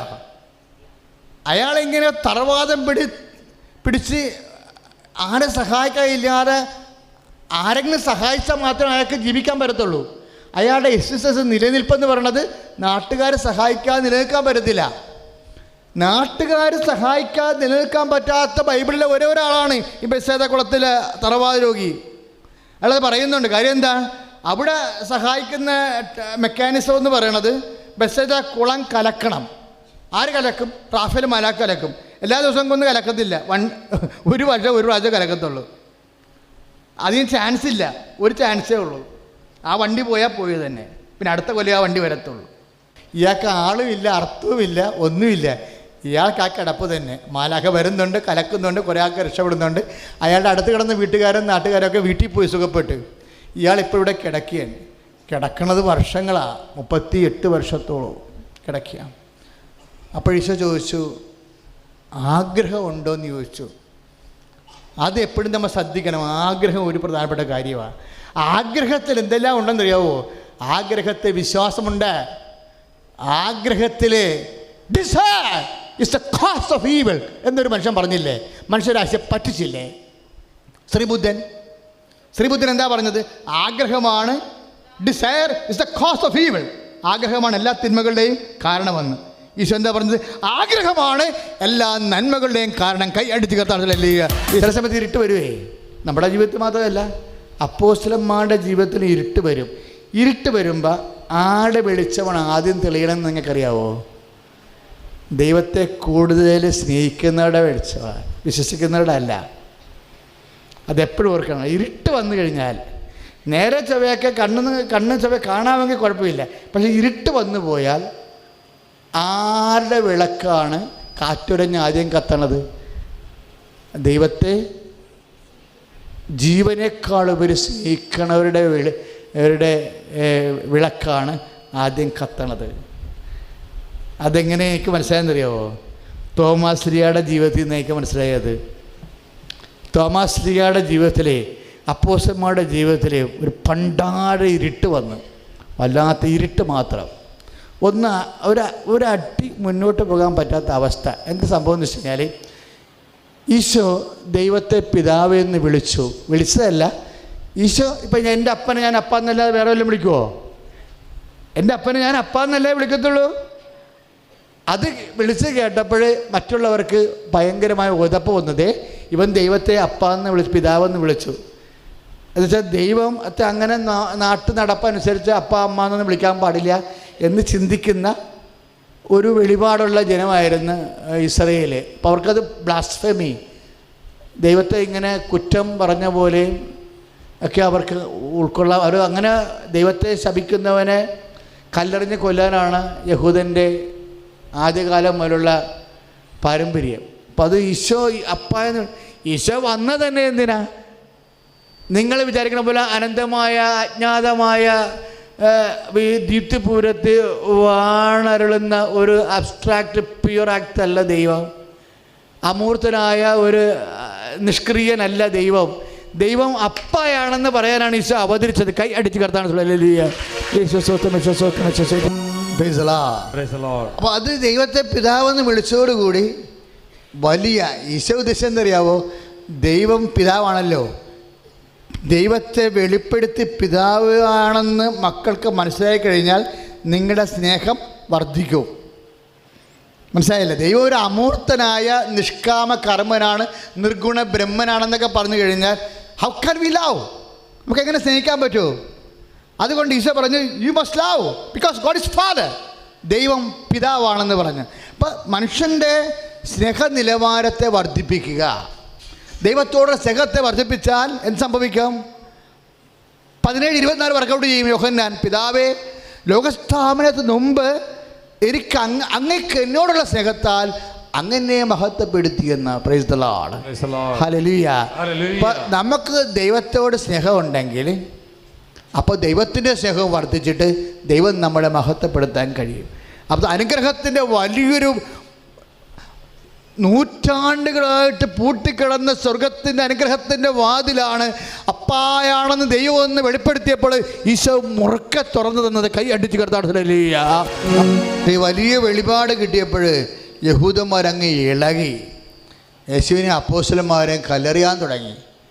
അവരെ കുറച്ച് നാളത്തേക്ക് ശാന്തത ഉണ്ടാകാൻ വേണ്ടി ഈശോ വന്ന് ജോർദാൻ നദി കടന്ന് ഇപ്പുറത്ത് വന്ന് ബethനിയായിൽ നിന്ന് ബെത്ബഹയിൽ അങ്ങനെ താമസിച്ചുകൊണ്ടിരിക്കുന്ന സമയത്താണ് എന്ത് സംഭവിച്ചത്? ലാസർ അപ്പുറത്തെ കരയിൽ രോഗിയായി പോയത്. അത് വലിയൊരു പ്രശ്നമായി. ലാസർ രോഗിയായി പോയി. അപ്പോൾ തന്നെ മാർത്തായ്ക്കും മറിയോ അവരുടെ സിസ്റ്റേഴ്സ്, ലാസറിൻ്റെ സിസ്റ്റേഴ്സാണല്ലേ, അവർക്കൊരു ഉറപ്പുണ്ട്. എന്താണ്? ഈശോ ഇത് കേട്ടാൽ ഓടി വന്ന് എൻ്റെ ആങ്ങളയെ സുഖപ്പെടുത്തുമെന്ന്. അപ്പോൾ ആ ഒരു വിശ്വാസത്തിലാണ് അവർ രണ്ടുപേരെ പറഞ്ഞു വിട്ടത്. കഴിഞ്ഞ ആഴ്ച പ്രശ്നം ഉണ്ടായില്ലേ? ദൈവത്തെ പിതാവെന്ന് വിളിച്ചോണ്ട് ആ നാട്ടിൽ തന്നെ പിന്നെ ചെന്ന് കഴിഞ്ഞാൽ അവസ്ഥ എന്തായിരിക്കും? അപ്പോൾ അതുകൊണ്ട് വലിയ പുലിവാലുണ്ട്. അതുകൊണ്ട് എല്ലാ അപ്പോസ്തലന്മാരും ഡൗൺ ചെയ്ത് മൊത്തം എന്ത് ചെയ്യണമെന്നറിയാൻ പാടില്ലാതെ ഇരുട്ടിലായിപ്പോയി. എന്ത് ചെയ്യണമെന്നറിയാൻ പാടില്ലാതെ ഇരുട്ടിലായിപ്പോയി. പക്ഷെ കർത്താവിന് എന്ത് ചെയ്യാൻ പറ്റും? കർത്താവിന് പോവാതിരിക്കാൻ പറ്റത്തില്ല. എന്താ കാര്യം? ആത്മാർത്ഥത ഉള്ളതാണ് കർത്താവിന്. ലാസറിൻ്റെ വീട്ടിൽ ലാസറിനെ വ്യക്തിപരമായിട്ട് അറിയാം. ലാസറിൻ്റെ കുടുംബത്തോട് പ്രിയമുണ്ട്. ആ നാട്ടിൽ ചെല്ലുമ്പോൾ അവിടുന്ന് ആ ഭക്ഷണം കഴിക്കണത്. ഇപ്പം അങ്ങനെയൊക്കെ ആത്മബന്ധമുള്ളൊരു വീട്ടിൽ ഇപ്പോൾ ഒരു ഭയങ്കര അധപ്പതനം ഉണ്ടായാൽ ആത്മാർത്ഥമുള്ള ഈശോയ്ക്ക് ഇരിക്കണ പാട്ടിൽ ഇരിക്കാൻ പറ്റത്തില്ല. കർത്താവ് ആത്മാർത്ഥ കൊണ്ട് കല്ലേറെങ്കിൽ കല്ലേറ്, തല്ലെങ്കിൽ തല്ല്, ശരീരക്ലേശമെങ്കിൽ ശരീരക്ലേശം, കർത്താവ് പോകാൻ തന്നെ തീരുമാനിച്ചു. അപ്പോസ്തലന്മാർ പോകണ്ടെന്നും തീരുമാനിച്ചു. അപ്പോസ്തലന്മാർ കൺഫ്യൂഷനായി, ഇരുട്ടായി. കർത്താവിന് പോകാതിരിക്കാൻ പറ്റത്തില്ല. അപ്പം അങ്ങനെ വന്നപ്പോൾ കർത്താവിനെ അനുഗമിക്കുന്നതിൽ നിന്ന് അപ്പോസ്തലന്മാരുടെ കായികമായ ക്ലേശങ്ങളെക്കുറിച്ചുള്ള ചിന്ത ചില സമയത്ത് കർത്താവിനെ അനുഗമിക്കുന്നതിൽ നിന്ന് നമ്മളെ അകറ്റിക്കളയും. ഇപ്പം നിങ്ങളുടെ പള്ളിയിലൊക്കെ ഒരു വഴക്ക് നടക്കണം വിചാരിച്ചോ. ഇപ്പോൾ ഉടനെ ഭർത്താവ് പറയും ഇവിടെ കെട്ടിയിറങ്ങി പോകണം, അവിടെ മുഴുവൻ വഴക്കാണ്, നിങ്ങൾ അവിടെ ചെന്ന് കക്ഷി ചേരണ്ട. ചില പള്ളിയിലൊക്കെ ഗ്രൂപ്പടിയൊക്കെ ഉണ്ടാകത്തില്ലേ? ചില പള്ളികളൊക്കെ ഉണ്ടാകും. ഞാൻ ഇരുന്ന ഒരു പള്ളിയിൽ ഞാൻ ബ്രദറായിരുന്ന സമയത്ത് ഗംഭീരടിയായിരുന്നു. നാട്ടുകാർ തമ്മിൽ 2 ചേരിയായിട്ടടിയായിരുന്നു. അപ്പോൾ പല അപ്പച്ചന്മാരും ചേച്ചിമാരും ചേട്ടന്മാരും പറയും ആൾക്കാരെ പോകുന്നത്, നീ എവിടെയാണ് സാരി കൊടുത്ത് കയറി പോകണം, അവിടെ മുഴുവൻ തല്ലാണ്, അവിടെയൊക്കെ ആര് പോകാൻ അവസാനം നമ്മൾ പ്രതിയാകുമെന്ന് പറയും. പക്ഷേ നമ്മൾ പോകണത് എന്തിനാണ്? കർത്താവിനെ കാണാൻ. എൻ്റെ മക്കളെ അപ്പോഴാണ് പോകേണ്ടത്. നമ്മൾ ബുദ്ധിയും ബോധവും ഇല്ലാത്തവൻ, വിശ്വാസം ഇല്ലാത്തവൻ നമ്മൾ പുറകോട്ട് പിടിച്ച് വലിക്കും. ഇപ്പം ദേവാലയത്തിനും ദൈവത്തിൻ്റെ സംവിധാനത്തിനും സമൂഹത്തിനും സത്യത്തിനും എവിടെയെങ്കിലും ഒരു കുറവ് വരുമ്പോൾ നമ്മൾ ഇരുട്ടണ സമയത്ത് നമ്മൾ പോകണം. ചില സമയത്ത് എന്തിനാ ആക്ഷേപങ്ങളാണ് വരുന്നത്, അവിടെ പോയിട്ട് എന്തിനാണ്, അവിടെ ഇതാണ് സംഭവം എന്ന് പറയും. ഉടനെ നമ്മൾ മനസ്സിടിക്കും. ഇതുപോലെ അപ്പോസ്തലന്മാർക്കും ഭയങ്കര ക്ലായക്കേശം. അവിടെ പോയി അടിയാണ് നടക്കാൻ പോകുന്നത്, കല്ലേറാണ് നടക്കാൻ പോകുന്നത് വെച്ചപ്പോൾ അപ്പോസ്തലന്മാർ കർത്താവ് മുന്നോട്ട് പോയി, അവർ പിറകോട്ട് പോയി. അവിടെയാണ് തോമാശ്ലീഹ ആകണത്. അങ്ങേരുടെ വിളക്ക് മാത്രമാണ് ആ സമയത്ത് കാറ്റുരഞ്ഞ് കത്തിയത്. കൈയിട്ടിച്ച് കർത്താവ്. ഇപ്പം സഭയെക്കുറിച്ചുള്ള ചില ആക്ഷേപങ്ങൾ 1-ന് 9,000 ഇരട്ടി ഫേസ്ബുക്കുകാർ മുതലെടുക്കണില്ലേ? യുക്തിവാദികൾ, തോന്നിയവാസികൾ, അല്ലേ, ദൈവത്തെ അറിയാൻ പാടില്ലാത്തവർ, അതുപോലെ ഇതിനേക്കാൾ 10,000-കണക്കിന് പാപം ചെയ്തിട്ട് അവിടെ പാപം മുടിവെക്കാൻ വേണ്ടി ആരെങ്കിലും ഒരാൾക്കൊരു അബദ്ധം പറ്റിയ അതിനെ കൊട്ടിക്കൊഴിച്ചിട്ട് അവിടെ പാപത്തെ മറച്ചു വെക്കാനുള്ള തന്ത്രപരിപാടികളാണ് ഫേസ്ബുക്കിലൊക്കെ നടക്കുന്നത്. അപ്പം അങ്ങനെ വരുമ്പോൾ എന്താണ്? ഇതുപോലെ തന്നെയാണ്. കർത്താവിന് കല്ലേറ് കിട്ടുമെന്ന് വിചാരിക്കുമ്പോൾ ചില അപ്പോസ്തലന്മാരുൾപ്പെടെ വിശ്വാസികളുൾപ്പെടെ പിൻവലിയും. തോമാശ്ലീഹയാണ് അവിടെ വെളിച്ചം കാണിച്ചത്. കാര്യം തോമാശ്ലീഹ പറഞ്ഞ് നമ്മളൊന്ന് വിശ്വസിക്കുന്നുണ്ട്, ആ വിശ്വാസം ദൈവം നമുക്ക് തന്നതാണ്. ആ വിശ്വാസത്തിൻ്റെ പേരിൽ എന്തെല്ലാം ക്ലേശങ്ങളുണ്ടായാലും നമ്മൾ കർത്താവിന് പോയി, നമുക്കും പോയി അവരോടുകൂടി മരിക്കാൻ കൈ അടിച്ച് കർത്താവ്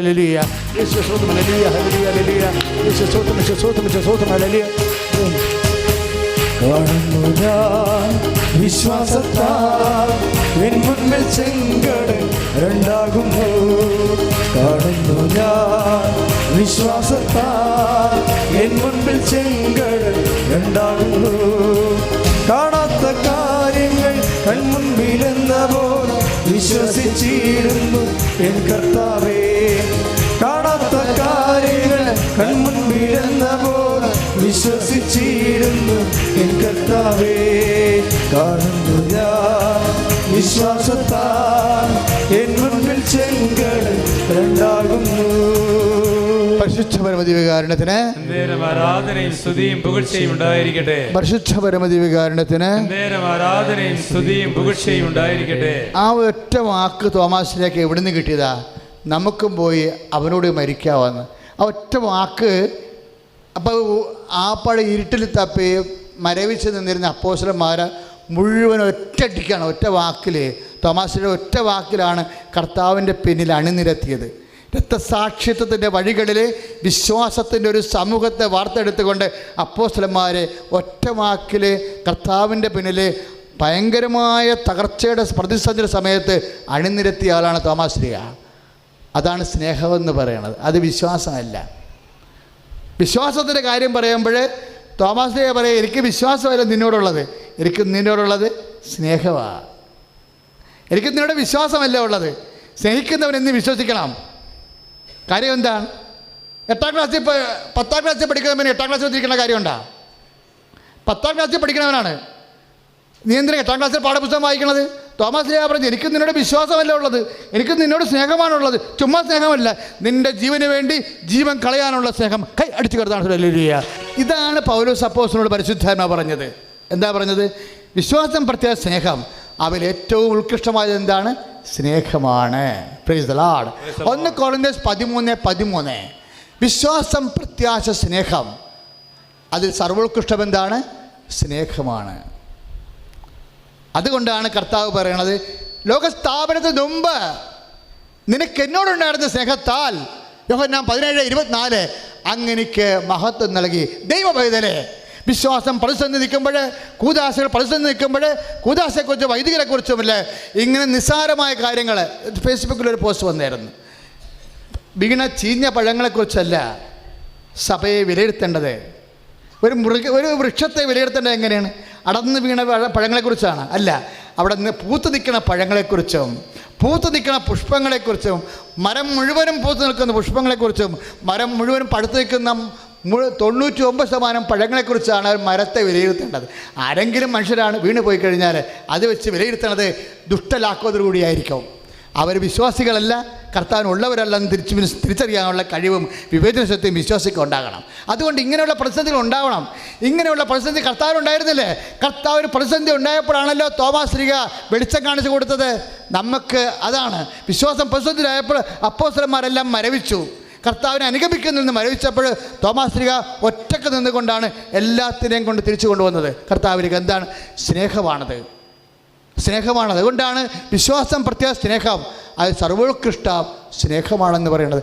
ആ സ്നേഹമക്കളെ, ഇതുപോലെയുള്ള പ്രതിസന്ധി ഘട്ടങ്ങളിൽ നമ്മൾ ദൈവത്തിൻ്റെ കൂടെ ചേർന്ന് നിൽക്കുമ്പോൾ, ദൈവസ്നേഹത്തെ നിൽക്കുമ്പോൾ, യോഹന്നാൻ 17:24 വർക്കൗട്ട് ചെയ്യും. പിതാവേ, ലോകസ്ഥാപനത്തിന് മുമ്പ് നിനക്ക് എന്നോടുണ്ടായിരുന്ന സ്നേഹത്താൽ നീ എനിക്ക് മഹത്വം നൽകിയെന്ന്. ദൈവവേദനെ, ദൈവത്തെ നമ്മൾ സ്നേഹിക്കുമ്പോൾ, തോമാസ് ലീഹ പോലെ പ്രതിസന്ധി ഘട്ടങ്ങളിൽ സഭയെയും ദൈവത്തെയും സ്നേഹിക്കുമ്പോൾ ദൈവം നമുക്ക് മഹത്വം നൽകും.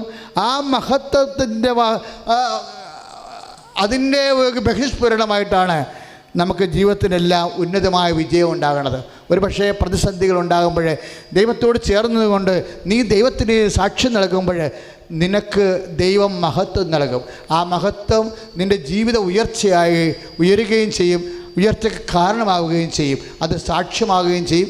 ഇന്ന് ഉള്ള പ്രതിസന്ധി ഘട്ടങ്ങളെ അതിജീവിക്കാൻ, വിശ്വാസത്തോടെ അതിജീവിച്ചുകൊണ്ട് ദൈവമഹത്വം കരയറ്റാൻ ദൈവം നമ്മളെ സഹായിക്കട്ടെ. യേശുവേ സ്തോത്രം. ഹല്ലേലൂയ. ഏതെങ്കിലും പാപാവസ്ഥയിൽ ചെന്ന് ചാടിപ്പോയ ആൾക്കാരെ വളരെ ശ്രദ്ധിക്കണം.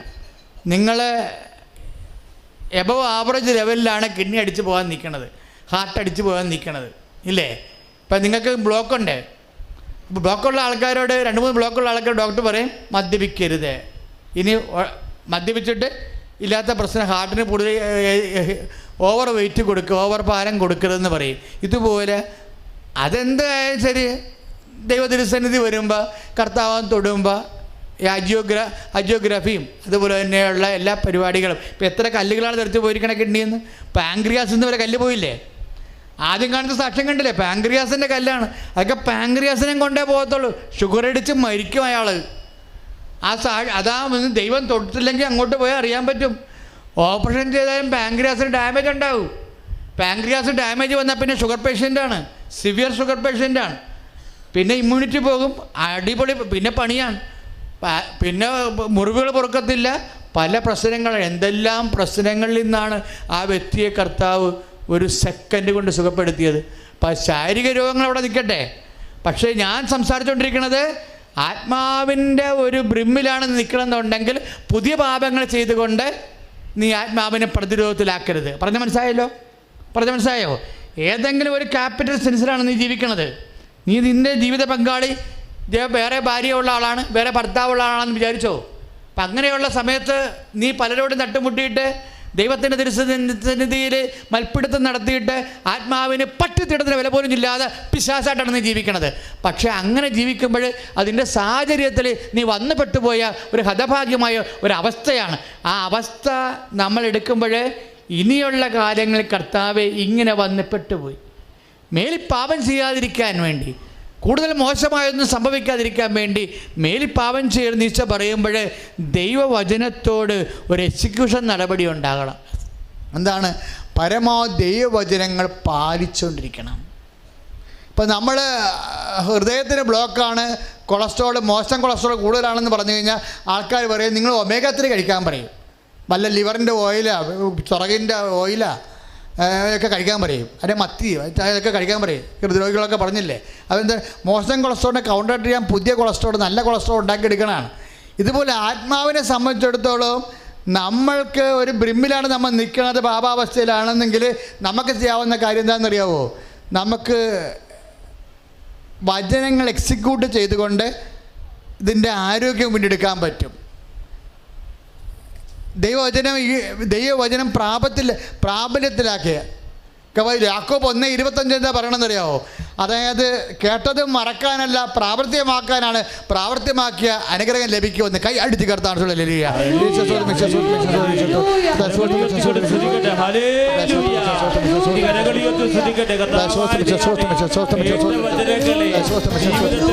അച്ഛനോട് ചേർന്ന് പ്രാർത്ഥിക്കുക. കർത്താവായ ദൈവമേ, വചനം പാലിച്ചുകൊണ്ട് ആത്മാവിന്റെ ആരോഗ്യം വീണ്ടെടുക്കുവാൻ, അനുഗ്രഹം പ്രാപിക്കുവാൻ വചനത്തിലൂടെ വെളിപ്പെടുത്തിയതിന് നന്ദി പറയുന്നു.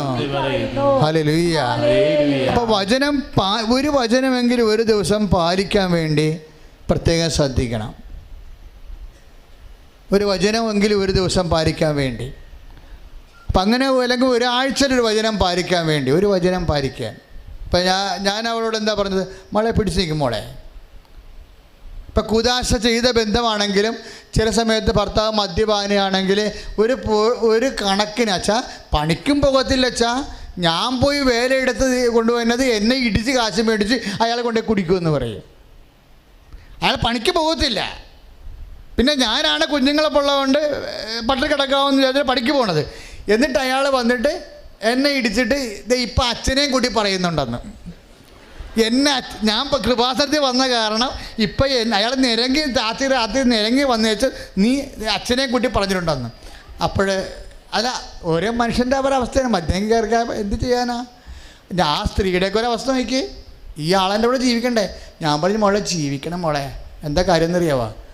ഇത് 10:9 മർക്കോസിൻ്റെ സുവിശേഷം. എന്താ കാര്യം? ദൈവം യോജിപ്പിച്ചതാണ്. ദൈവം യോജിപ്പിച്ചതാണ്. എന്താ പ്രശ്നം എന്നറിയാവോ? സംഗതി വിയോജിക്കാനാണെങ്കിൽ ഒരു 10,000 കാര്യമുണ്ട് ഈ കണ്ടാമൃഗത്തിൽ നിന്ന് പോകാൻ, ഇല്ലേ? പക്ഷെ നമുക്ക് ഒരുമിച്ച് താമസിക്കാനാണെങ്കിൽ ഒറ്റ കാര്യമേ ഉള്ളൂ. നിങ്ങൾക്ക് പിരിയാനാണെങ്കിൽ ഒരു 100 കാര്യം കാണും. നിൻ്റെ ജീവിത പങ്കാളി പിരിഞ്ഞു പോകാനാണെങ്കിൽ നിനക്ക് പിരിയാതിരിക്കാൻ തീരുമാനിച്ചാൽ നിനക്ക് ഒറ്റ കാര്യമേ ഉള്ളൂ. എന്താ കാര്യം?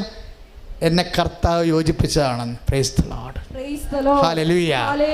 എൻ്റെ ദൈവവേദലേ, അത് നീ ഓർത്തുകൊണ്ടാണ് അവൻ്റെ ഇടിമേടിക്കണം എന്നുണ്ടെങ്കിലേ തടുക്കാൻ അമ്മയെ കർത്താവ് വിടും. കാര്യം എന്താണെന്നറിയാവോ? എൻ്റെ മകളാണെന്ന് അമ്മ പറയും, എൻ്റെ മകനാണെന്ന്. എന്താ കാര്യം? വചനത്തിന് വേണ്ടി ജീവിക്കുകയാണ്. നമുക്കൊന്നും കിട്ടിയില്ല ഇങ്ങോട്ട്. നമ്മളെ രാജകീയ പുരോഹിത ഗണമായി ബലിയർപ്പിച്ചുകൊണ്ടിരിക്കുകയാണ്, അല്ലേ? ബലിയർപ്പിച്ചുകൊണ്ടിരിക്കുക. അതാ ബലിയില്ലേ, ആ നീ കുടുംബജീവിതം അനുഭവിക്കുന്ന ബലിയില്ലേ, അത് 1 പത്രോസിൻ്റെ 5:2-5-9 1 പത്രോസ് 2:5 1 പത്രോസ് 2:9. എന്താ കാര്യം? നിൻ്റെ ബലി രാജ്യ പുരോഹിത ഗണമെന്ന രീതിയിൽ പൗരോഹിത്യത്തിനടുത്ത ബലിയാണെന്ന് അർപ്പിക്കേണ്ടത് കുടുംബത്തിൽ. ആ ബലി അർപ്പിക്കുമ്പോൾ കർത്താവിൻ്റെ നാമത്തിൽ അത് കാഴ്ചവെക്കുമ്പോൾ കാസായാലും പിലാസയിലേക്ക് പരിശുദ്ധാത്മാവ് ഇറങ്ങി വരണ പോലെ ദൈവത്തിൻ്റെ ശക്തി നിന്നിലേക്ക് ഇറങ്ങി വരും. നിന്നിലേക്ക് ഇറങ്ങി വരുമ്പോൾ അതിനെ പ്രതിരോധിക്കാനുള്ള സർപ്പങ്ങളെ കയ്യിലെടുക്കും. മാർഗമായി എന്ത് കഴിച്ചാലും ഒരു ഉപദ്രവം ഉണ്ടാക്കാത്ത, ഉപദ്രവം എന്തുണ്ടായാലും ഉപദ്രവം ഉണ്ടെന്ന് അറിയാത്ത ലൂക്കാ 10:19 നീ സർപ്പത്തിൻ്റെ മേൽ ചവിട്ടി നടക്കാൻ ഞാൻ നിനക്ക് അധികാരം നൽകുന്ന അധികാര അഭിഷേകം മേടിക്കുമ്പോൾ നീ അധികാര അഭിഷേകമുള്ള രാജക പുരോഹിതനായി കർത്താവ് നിന്നെ മാറ്റിക്കൊണ്ടിരിക്കുകയാണ്. ഇഹത്തിൽ മാത്രമല്ല മക്കളെ, അത് പരത്തിൽ നിന്ന് പരിക്കും കൈ അടിച്ച് കർത്താവ് ഹല്ലേലൂയ, ഹല്ലേലൂയ, ഹല്ലേലൂയ.